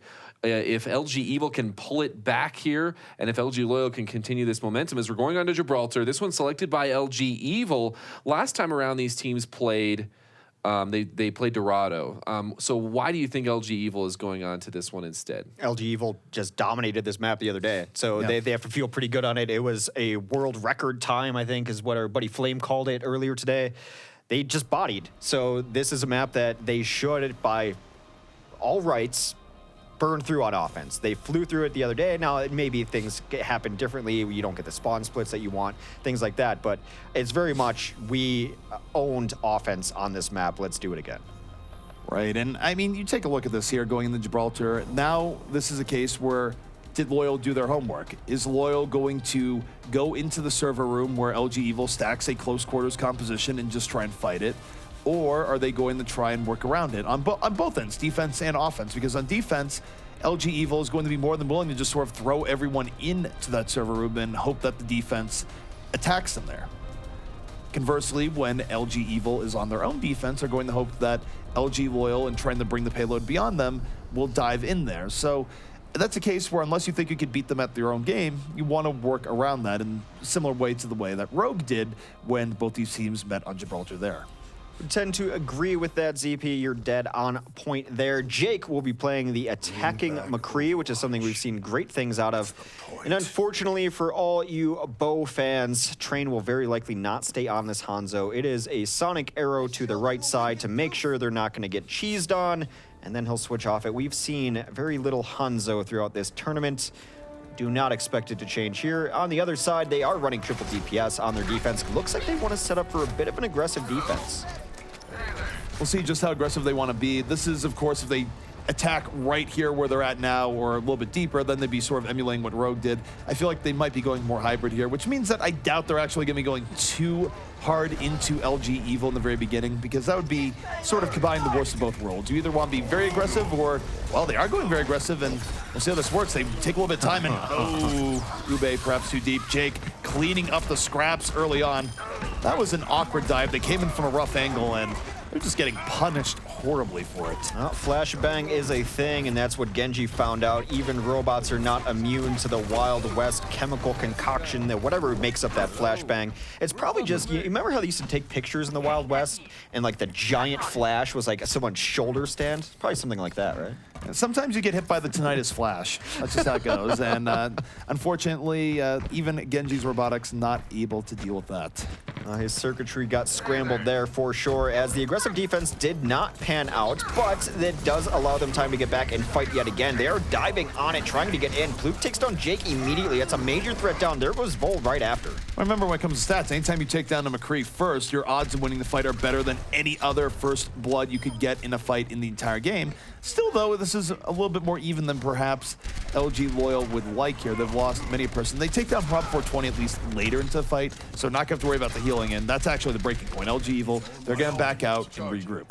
Have to back out. It's going to be interesting to see where Flippy sets up. That high ground he was just on would be a little more aggressive. Holding at glass is much more traditional, especially given the progress of the cart. You'd imagine he holds up here, just takes all of this free damage.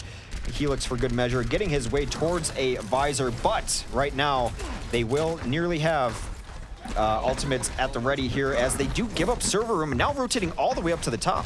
Oh, this is where I think Evil knows that Loyal is not going to take their bait and go in, and this is how you actually want to play against Evil. You want to rope-a-dope them around here, not give them the easy engage you're looking for. In fact, this Evil engage here is pretty spread out. They have to really go chase them where they don't want to, and it leads to some trade-outs here. It's still not the worst for Evil because they got those trades, but Loyal at least is playing this right in theory.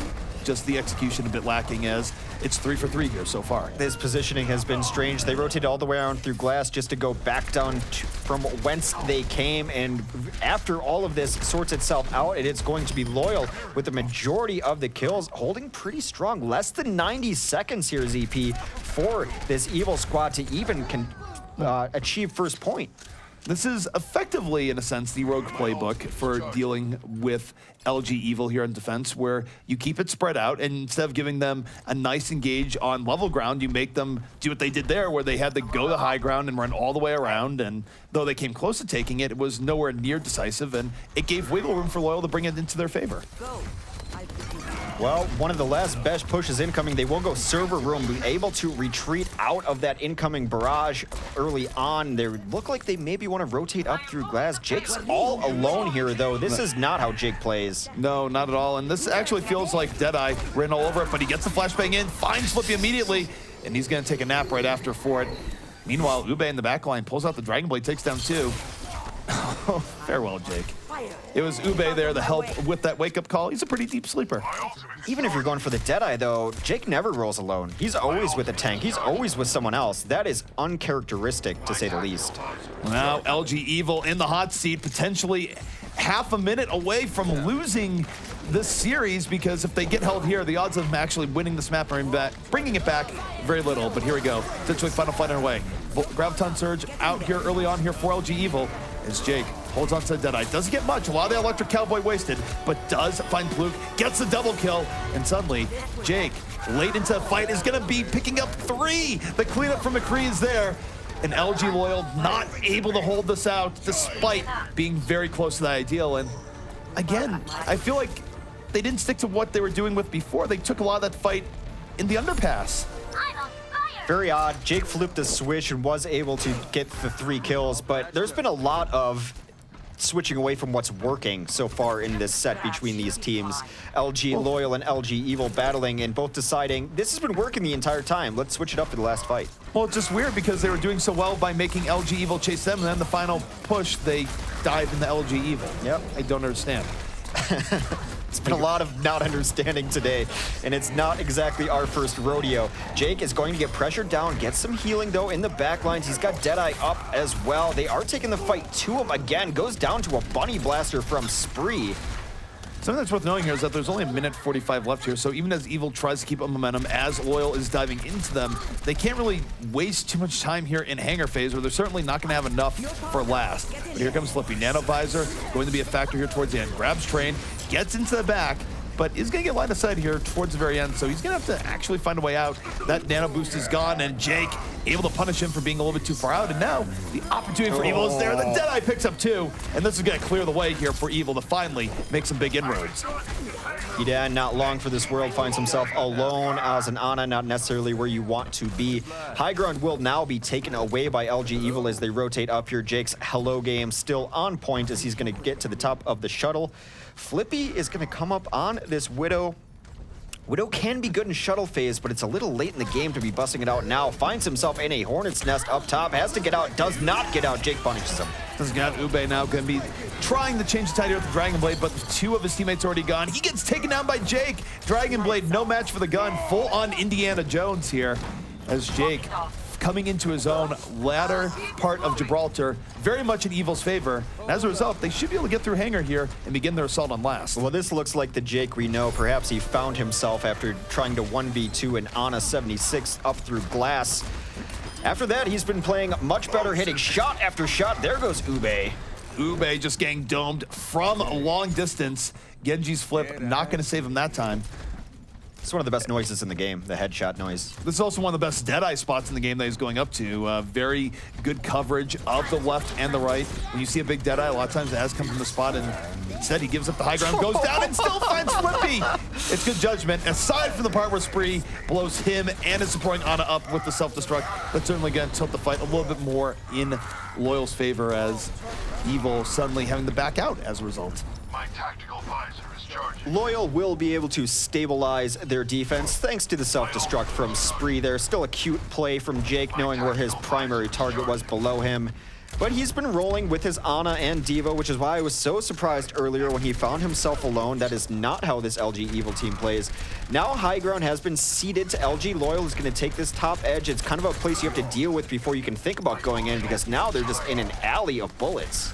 They are in an alley of bullets, and for LG Loyal, they have to hold here for a little under a minute, but here comes Vol, charged up with the Nano Boost, decent amount of energy going in as well. They're going to pick up 2 early on, and this defense for Loyal suddenly looking very sloppy indeed. The engage was a little bit off, and as a result, Evil was just able to pick them off one by one. They're going to get one final attempt here, but a lot of momentum here for the side of Evil, and Vol now has the Graviton. He's going to drop this at the entrance here, Hex, and just stop them from reestablishing. Nano Blade could possibly come out, maybe save this with the Gadashi. There was self-destruct right outside the door. Will take down Reels, and Earthshatter looking to close out this map, but Spree still alive in the card. That Dragon Blade took down Jake on the backside, takes down a Vost as well. Trying to bring it back is Ube. Ube is certainly trying to be the hero, but it's not going to happen. And he does go down as the card captured. Yeah. So even if he went on to the cart there, that's a case where fine. That one's fine. You have to hope that you get enough in the back line and the rest of your team can get back on it. I'm watching the Luminosity teams. I'm perhaps a little sensitive to cart issues, but that one, absolutely fine. Ube tried to pull it back his best. He was a little low there, unable to contest the cap. So, re-summation is that LG Evil took the last point with 10 seconds left in their bank. They will complete the map. LG Loyal will have to do the same if they want another crack at this. Otherwise, we'll be going to a map number 5. LG Evil looked like they flipped a switch partway through there. They did not look like the team we're used to seeing early on. A lot of that was positions, rotations, the squads they were running. Looked a little odd, but they found it. Did Evil flip a switch, or did Loyal just give them a gift to begin with? Because again, you take a look at how LG Loyal held that defense, where they were being very successful in leading LG Evil around by their nose, just rotating around and around. And then what do they do for the final fight? They dive into the underpass. does not sound like a winning strategy, whether you're skateboarding or playing Overwatch. Diving into the underpass does not seem like the right thing to do. But it's not nothing is surprising me about this set anymore, because teams have been finding success and then decided that it's not enough. Let's find a different way to find success, and they generally find failure when that happens. It's been the theme, I would say, of the set so far, but we're in map number 4. LG will be on the attack. Flippy might come out, look for some picks on this Widow. He is one to run it more than anyone else. Other than that, Hedan might be on the Zenyatta. It's something teams have experimented with on Gibraltar, perhaps trying to cut down some of these tanks, as it's going to be a triple tank from Evil, with Jake running the lone DPS back on the McCree. And for Loyal, as far as their defense goes, this is feeling pretty good. If they get really any sort of major, as far as their offense goes, if they're just able to bring this in towards the end with more time remaining, they gotta feel good about how things are going to go going into the round in after this. Flippy will take his first shot and hit a headshot onto Train, causing him to back up half health. Gets look for a different angle, trying to finish him off. Now they know they're in server room. It's going to be difficult for Flippy to find an angle. Conversely, though, he can take the high ground opposite of server room and keep them stuck in there. I do like the move to Widow here, because that's a way of pressuring server room without really being in it immediately. But even as we see them trying to defend that, Jake gets cut out of position. 3 kills here from Loyal, and they've drawn Evil out of the server room. They made them fight an area where they didn't really want to fight, and as a result, this fight is going very much in favor of LG Loyal. Another blunder at the underpass, as it were, as Jake goes out there, finds a kill, but Hedan able to take him down, Hedan rather, and now Discord will make short order of this. They will come in and contest. Super has notions of being able to slow down this cart. They have no answer to this Widow. Ube gets a couple kills. Bleeding is LG Evil. They're bleeding all over the place right now. Flippy piling on, picks up 2 with Widow, and now this is going to be crazy momentum coming in to this next side. Only downside is because of the timing, they're not going to have too many split spots that they can deal with, but they do get Train at the very least, so it is 1. I'd like to see Flippy go up to shuttle here and pressure out that spawn door that you know exactly where they're coming from. Okay, so he's going to pressure spawn door, but not necessarily on top of the shuttle. A little less obvious, perhaps, as he's just going to keep them back there. Makes them rotate around to this longer door, buying a lot of free push here. His buddy's Super Plunk going to jump in, keep that barrier down. They still have to worry about this Widow. He's hitting enough shots they have to worry. Even the tanks have to worry. Flippy's doing work right now. No other way of putting it.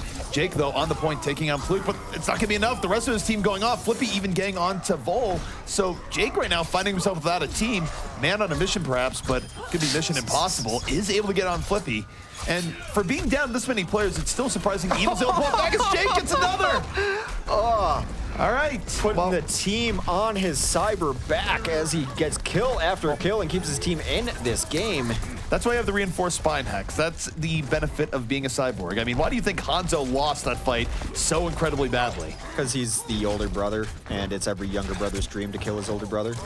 Well, there you go. Well, he showed him mercy just because he wanted to kill him again. But either way, Ube coming in, about to have the Dragon Blade. He's going to pull it out, looking for anything right now. Throws a few slices in the Roadhog, decides he doesn't want that, but finds Super instead. Soundbear coming out for Evil, though. A little bit late into the fight. They're already down 2. But Jake thinking he can deal with that, but instead just throws his Dragon Blade away for no reason. So, unfortunately for Evil, they don't really use their ultimates in the right order that they need to. It's sloppy, they waste resources, and they lose the hanger. Flippy has remained on a tear on this Widowmaker. They've had no good answer for him, and it's making Jake have to go in on him. A lot of decisions are being made for Jake on his Genji trying to deal with this Widow. And now, this is a great point for Widow, too. We talk about it being a great Deadeye spot. It's a great just sniper spot in general. And Flippy right now just looking for the next all-important pick-off. Not going to be able to get too much through the Reinhardt challenge. That he might be looking for the flank, but Jake in hot pursuit wants to deal with that Widow threat right now. Is able to deal with Flippy, but while that's going on the ground war, LG Loyal is able to pick up 3. It's Hedan getting 2, just supporting with Ube every step of the way. So Jake might have been able to get the Widow, but it came at a cost. Jake's been the only one getting any kills of any importance anyway here, as Ube is evening up the Genji battle. Gonna have a blade of his own to try to close this out. Hedan also very close to a Transcendence. That combination can work really great, especially Zenyatta is now Zoomyatta, able to keep up with the Dragon Blade. Dragon Blade coming out here from Ube looking for anything. Not gonna get that much, really wasting most of the time dropping around, but does find Vol towards the very end as 3 unanswered kills again by LG Loyal. Evil now on the hot seat. They do have a Dragon Blade, but I'm not even sure Jake is going to be able to get out of time. Pops it. He pops the Dragon Blade, moves in, looking for the miracle, aided by Super. And unfortunately, he just takes a Widow shot instead. So Widow, one great way of shutting down a Dragon Blade midway through. LG Loyal swarming over the point, and Hex, if they get this here, this is going to be huge. They're going to have 3.5 minutes. Train trying to bring it back to Pulse Bomb.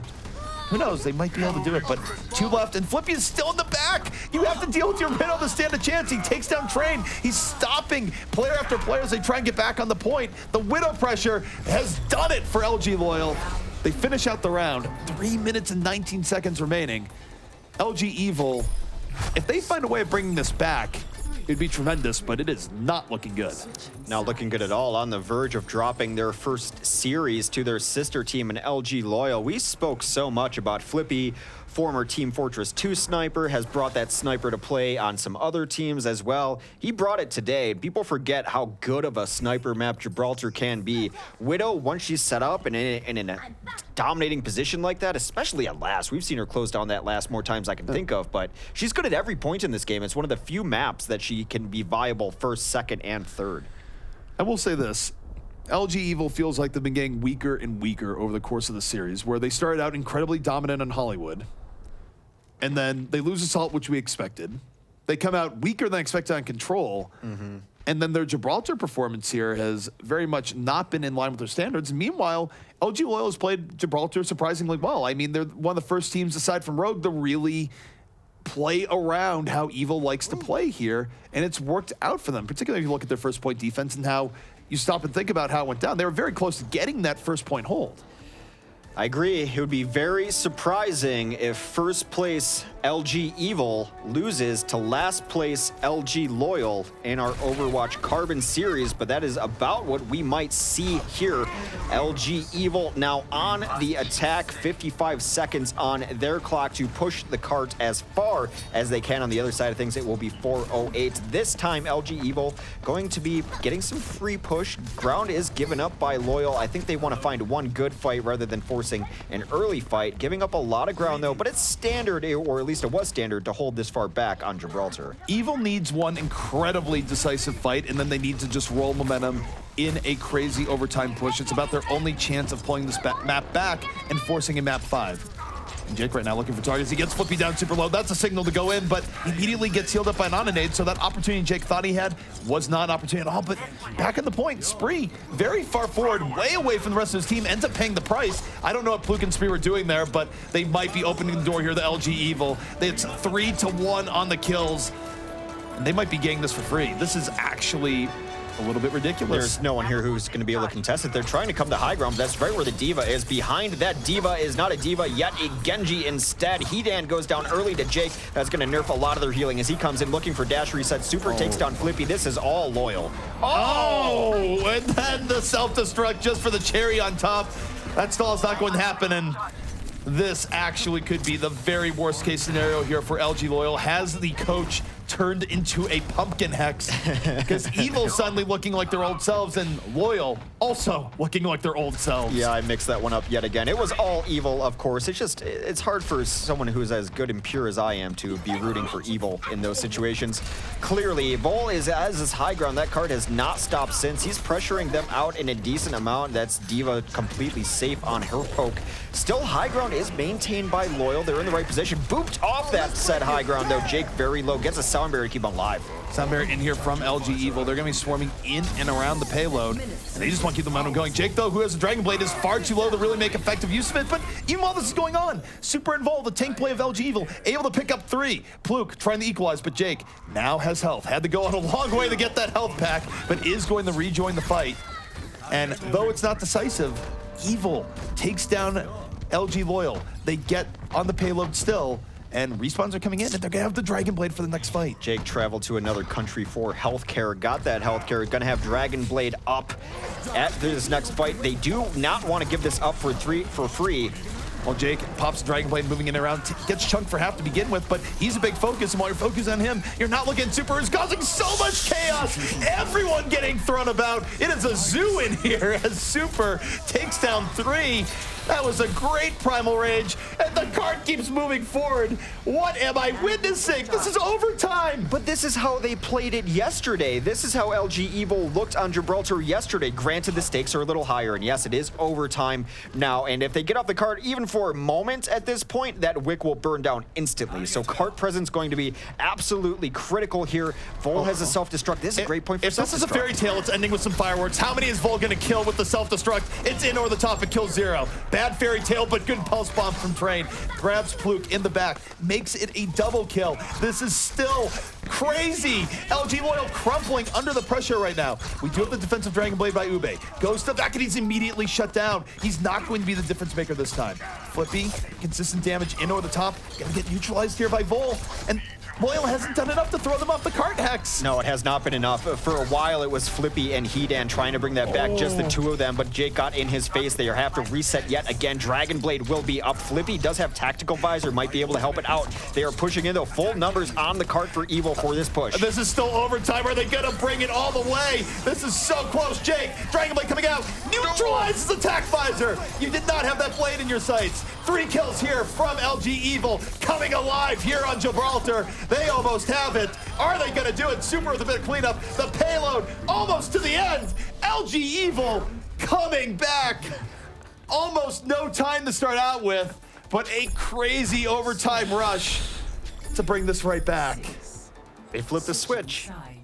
That was the team we saw yesterday. That was the team I was expecting to see all day, unrelenting aggression, all over you, winning every fight, gutting out fights that are even and scrapping it out. What? That's the LG team that we expected today. I don't know where they were. I don't know what obligations they had to fulfill, but they turned it on there. Oh, man. That... I mean, it was great from LG Evil, but what happened to LG Loyal? Aside from dying a lot. Their defense has been suspect for a while. Their offense is much better than their defense. Generally, it allows you to run the Widow. LG Evil happened to LG Loyal. I don't really even blame Loyal. We've seen Evil do that to teams on Gibraltar. It's fastly becoming one of my favorite maps to watch them on, just because the unrelenting momentum just... They take high ground. The high ground already defaults belongs to LG Evil. It's up to you to wrestle it back. But speaking of that, 4 minutes. No small time here. You can finish Gibraltar in about 4 minutes. They're probably going to need some overtime, though. You can definitely finish this in 4 minutes, but this went from... If you had win percentages going into this, it was an incredibly high win percentage chance for LG Loyal. And now it's flipped entirely the other way. You don't see those flips unless you look back to the last Super Bowl. But LG Evil playing this very aggressive this time. Jake picks up the double. It's a nice deflect there towards the end. And LG Loyal, though, trading out efficiently to where with the spawn advantage, this is probably going to work more in their favor. I'm totally fine with this kind of defense, though. Just make them slow down. Make them slow down. Your only enemy is the clock right now. As long as you can get them in a position where if you win one fight, which would be in overtime, that you win the map, you're fine. So completely fine to lose out there. The points, the check marks, none of it really matters at this point. You're not going to get extra time going through them. That's it. That's your clock. You have to finish the map at that time. So any stall, fighting right outside of spawn, sure, for it. And for that time here, now it also puts more pressure on Loyal, where the time is certainly their enemy, where 3 minutes left. That's not that much time to bring this all the way to the end, which they must do just to get a draw now. Very rough situation to be in, as LG Evil playing this differently. They're not really stacking the server room. They're playing this more freeform, dashing in and around as Jake just working the battlefield to his advantage. Able to find that last kill here. Ube trying to be the difference maker. Blade comes out, takes down 1, takes down 2. And it is going to be the difference as he does this, but now the question is, are they doing this fast enough, as the cart still not moving forward, Train delaying there for quite a while. 2 minutes, 39 seconds left. Jake was a little bit out of position there. I think they will come in here. This is how this former Hammers team likes to play at LG Evil. They will not give up anything for free. They will fight every chance they get. Spree comes back out on the cart. Super rather comes back out on the cart. Spree takes on Jake, but that is it. Super and Vol will combine for more kills. Train gets in on the action. They're going to hold this. This should not have really been a hold for LG Evil there. LG Loyal had a big advantage going in. They had those early pickoffs, and they just didn't punish Evil when they came in through that doorway. They let Super and Vol get too much done, and now this is going to cost them another 45 seconds or more. Well, they don't have that time to spare. Here's the LG Evil flowchart. Is one member of LG Evil alive? Yes. Then expect fight. That is how they've always played. Hidan goes down early to train now, and now the defense is completely stabilized. Offense looks like they might go back and try to find some answers. Flippy is off that Widow onto 76 instead, but this defense looking strong. A little over 90 seconds remain, and that's to finish the entire map. Of course, overtime will come into play at some point. Well, LG's loyal mind might be broken at this point because they've certainly been sloppy towards this very end here, and they're still going up against an incredible amount of time pressure. 1:30 left on the clock here. Jake moving to the back, finds Hidan again. Hidan, if it's not Jake, it's Train. He's been enemy number one. Pulse bombs and Genji dashes ahoy. 2-1 here for this fight in favor of LG Evil. They got the pickups they needed in regards to supports, and pretty likely to grab this. Spree, though, trying to find a way to take it back. The self-destruct will come down and get absolutely nothing, but by a little bit of space. Spree and Ube combine for a couple, but Ube does go down as Train continues to do so much damage on this Tracer. Whenever one of the DPS falls, the other picks up the slack. Train trying to do that just now, down to 25. He will get taken out by Fluke, who was in the background. They will have to pop this tactical visor to try to clean it up. And yes, they've killed 4, but unless you've killed all 6, this point is not quite free yet. I wouldn't be surprised they come and try to stall this out. There's Jake. One thing that we've determined here, no matter what, is that if LG Loyal is to finish this out, they're going to have just as impressive of an overtime run, because they will be in overtime long before this gets to the end, even with 0 contesting going on. As LG Evil, I feel like at this point they're not even trying to win fights as much as they are just trying to stall out the clock. But to throw them off entirely, they will need to win at least one fight. Well, Pluke has absolutely come to life. Jake will have a Dragon Blade. Train will have a Pulse Bomb. Those two have gotten a lot of work done, but not to be outdone is Super, who himself has done a lot of work. He will have Primal Rage at the ready too. So LG Evil, with the tools and their defensive kit to be able to stop this, Robus, be careful, does not want to get caught out right away. Well, Jake is going to be going in, most likely, Nano Blade or not. It's just going to be a normal Dragon Blade. Train takes down 2. Jake, even though he gets nothing, it's still a good fight here for LG Evil because of that Pulse Bomb. Removing Hidan from it. Ube, though, going to show you perhaps this is a true Dragon Blade. Looking to go to the back. No, it's not. Train just shuts him down. Neither Genji gang anything done here. And remember, this is do or die for Loyal. They cannot leave the point for any moment here. They must attach themselves to the payload and not retreat. Plant themselves firmly and go from here. They do get 2 kills early on, make it 4. So LG Evil not going to throw them off the payload, at least this time. No, Sound Barrier got so much work done. We talked in the pregame about Reels, how his Reels been, and if you're not saying Alucio's name, the answer is probably pretty good. He did nail a clutch Sound Barrier. It was just him and Winston on the cart, but all the extra health kept them alive, bought time for reinforcements, most notably Spree coming back in. We have a switch up though. Flippy is going to be on the Pharah. Huh. We'll see if this is going to be enough. The Pulse Bomb Eden, yeah, it goes right into the defensive matrix there. Not going to get what he's looking for. And look at LG Evil getting poked down heavily. This could very well be Loyal's fight. They're super healthy by comparison. The Transcendence keeping them all alive. Are we going to have another crazy overtime push here? Evil certainly in a rough position. They take down 2. Hidan and Reels both down, so yeah, there's no more healing left here for the Loyal side, but they have way more firepower on the payload, which means they're still gonna take this. Hex, I can't handle this much overtime action. The word bonkers is thrown around too much these days, but I think bonkers adequately describes the match we're seeing. 2 go off the edge to try to reset there. ZP is having a fit. He's going to need a cold compress and a juice box after this one. The juice box, I would absolutely take. Those are delicious, but not as delicious as this game right now. Overtime versus overtime. Can they bring it to the end? Is it going to be 6 versus 6? A lot of ultimates up for LG Evo. The biggest ultimate advantage they've had so far in this game. Destruct, Pulse Bomb, those have been nailing. That Pulse Bomb completely whips. Hidan dodges it. Hidan wiping off his sweat beads. Doesn't get hit by the Pulse Bomb this time, but LG Evil looking for the kill shot now. Moving in, 2-1. Flippy still in the air, trying to pull it back as Spree connects with the Pulse Bomb, but an even bigger bomb fueled by his mech, even on the payload. Justice raining from above, and no. Flippy not going to get what he's looking for in that barrage, and LG Evil stops the overtime dream. They take Gibraltar 6-5. And LG Loyal, to quote the one-time NFL coach Denny Green, certainly let them off the hook. Wow. You want to crown him? You let him off the hook. Google it, kids.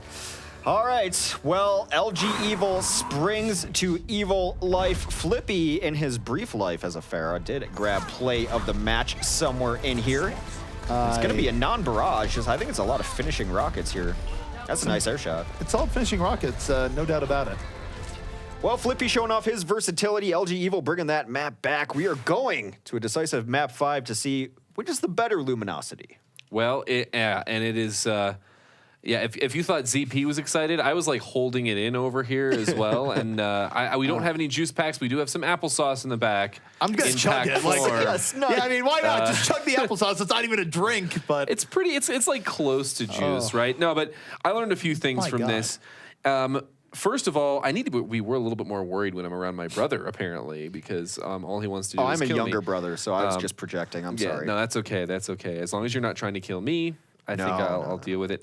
But the other thing is Super is really good. Jake and Super both had some great hero plays there. But how are they able to do that last push, though? Combination of incredible individual play by LG Evil and total collapse by LG Loyal.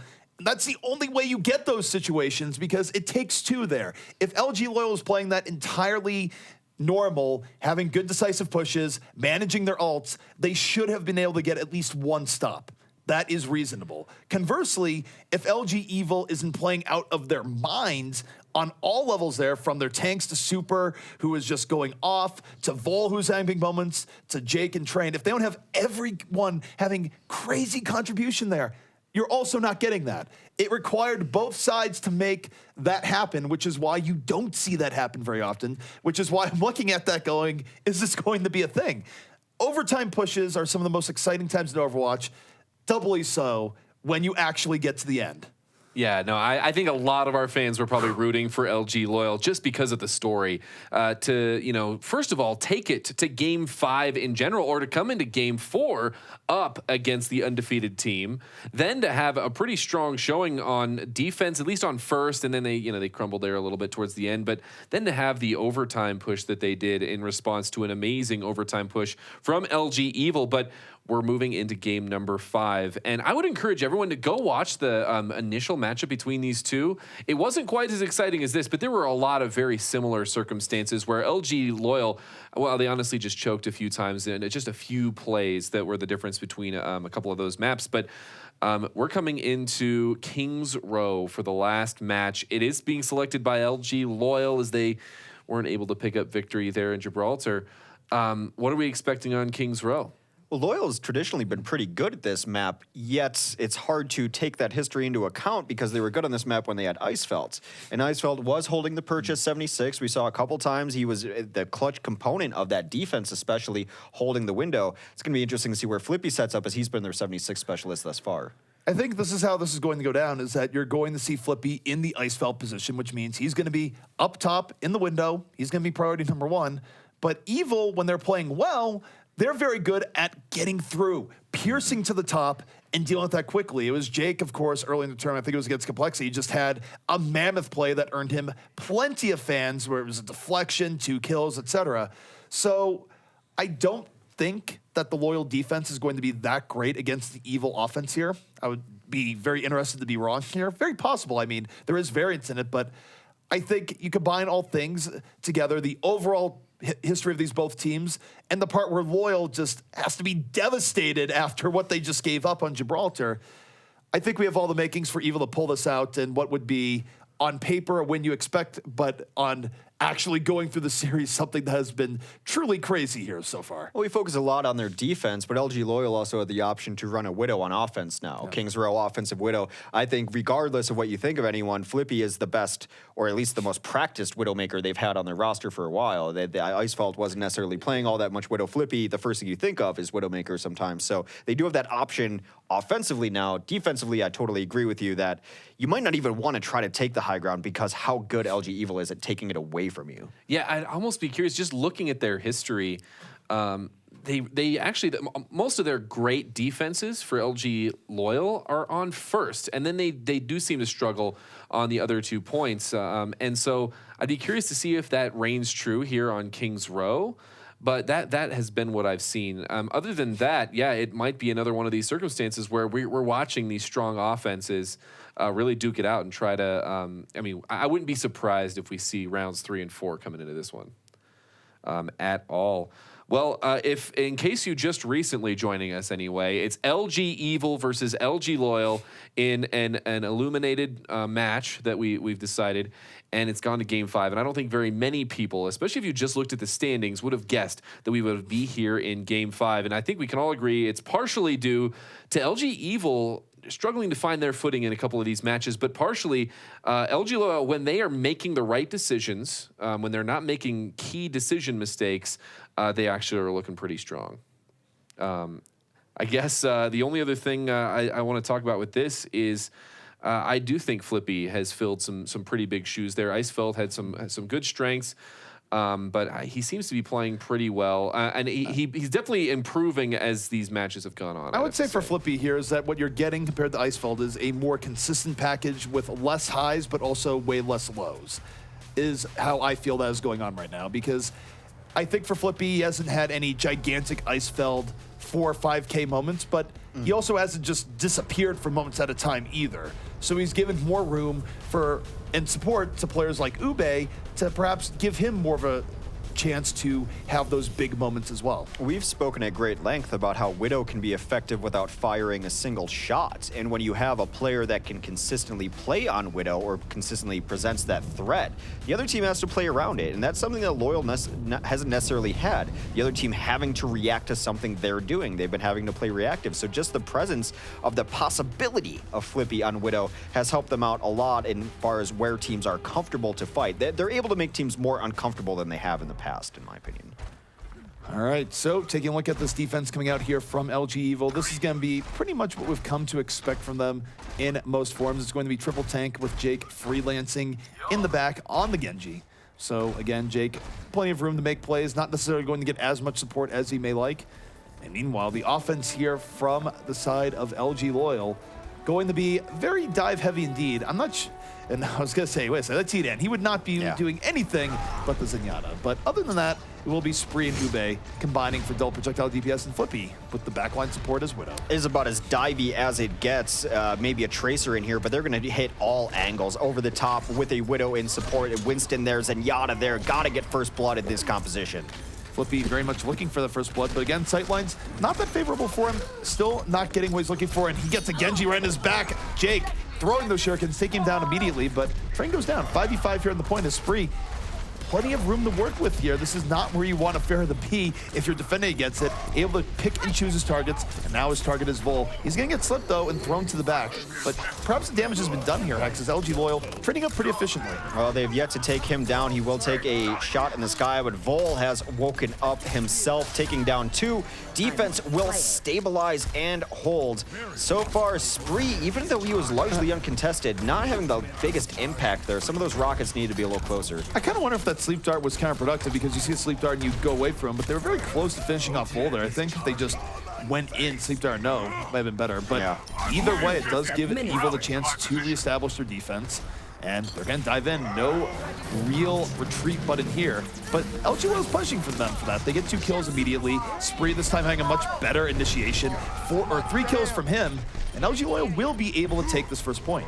Despite losing Hedan, it's fine because they were able to draw blood there. Pluke will go down late, but the dash resets come in from Ube. He will clean up the remainder of the forces on the point. LG Evil will take first on Kings in a very early, I guess, second push. Pretty decent.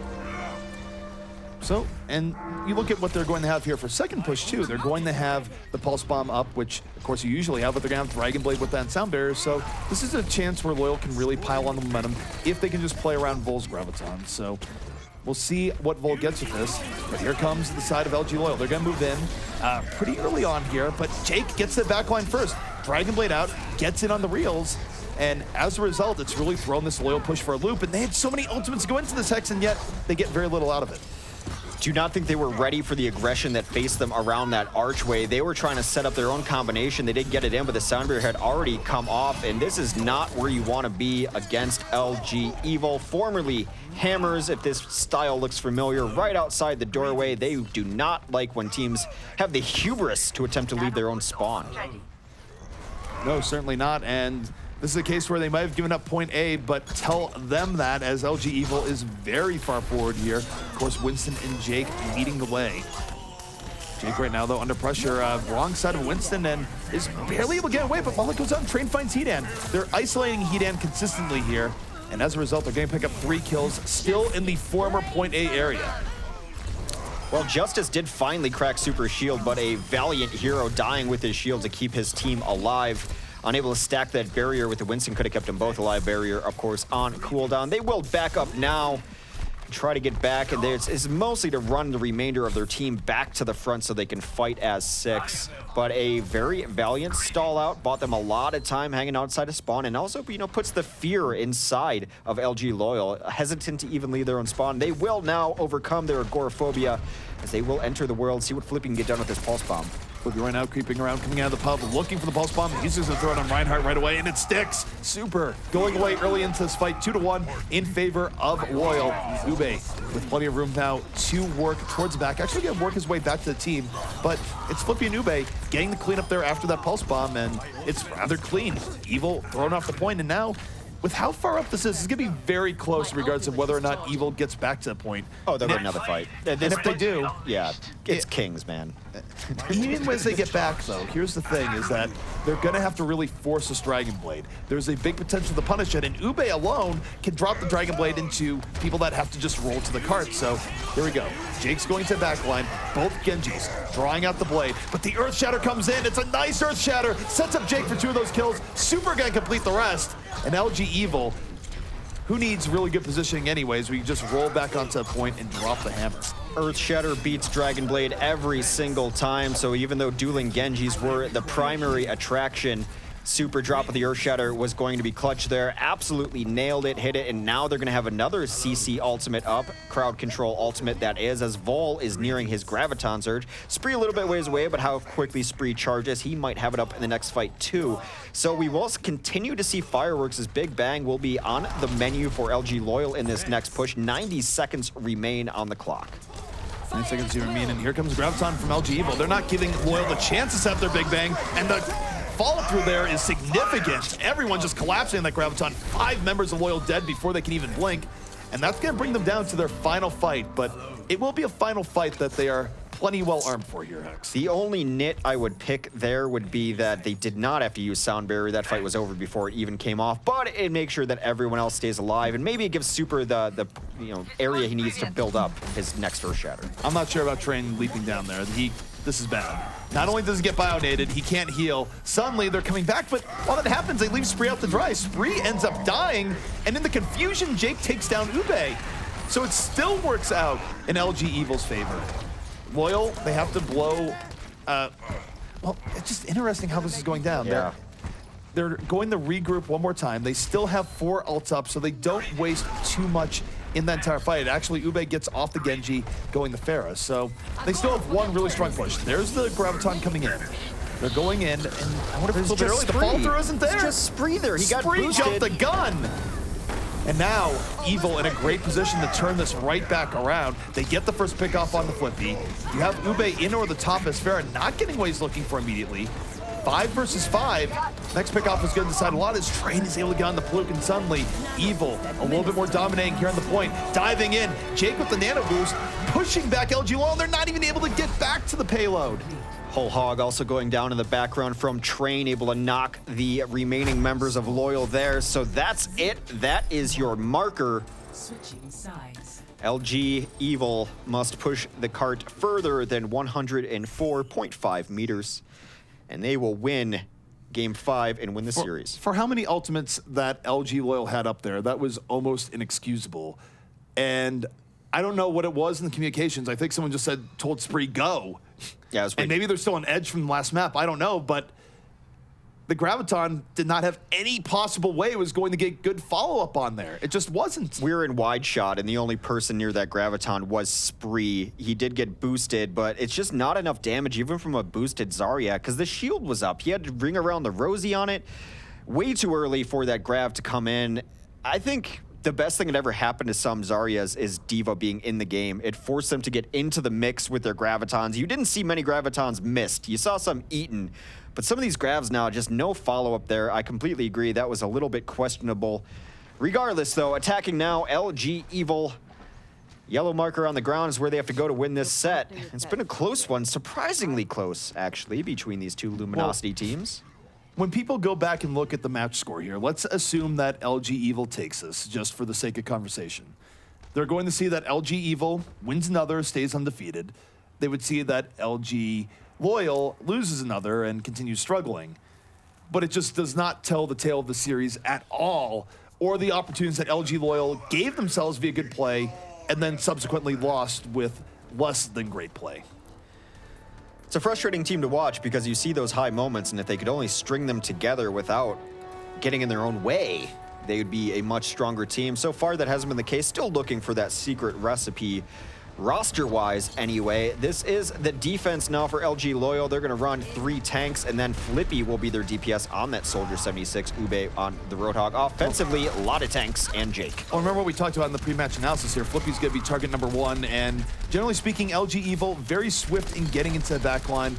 Window defenses don't really stall them too much, though Flippy isn't even in the window. He's on ground floor here, so it's just a case where how aggressive is Evil going to be, and they already take down Fluke in the Ryan v. Ryan setup. Flippy finding himself backed into a corner, literally and figuratively, and has to just move away, but it's not going to be enough. He ends up falling. Jake finds his target early on, and Evil's offense just too much for Loyal to deal with. They make first point on Kings here look easy.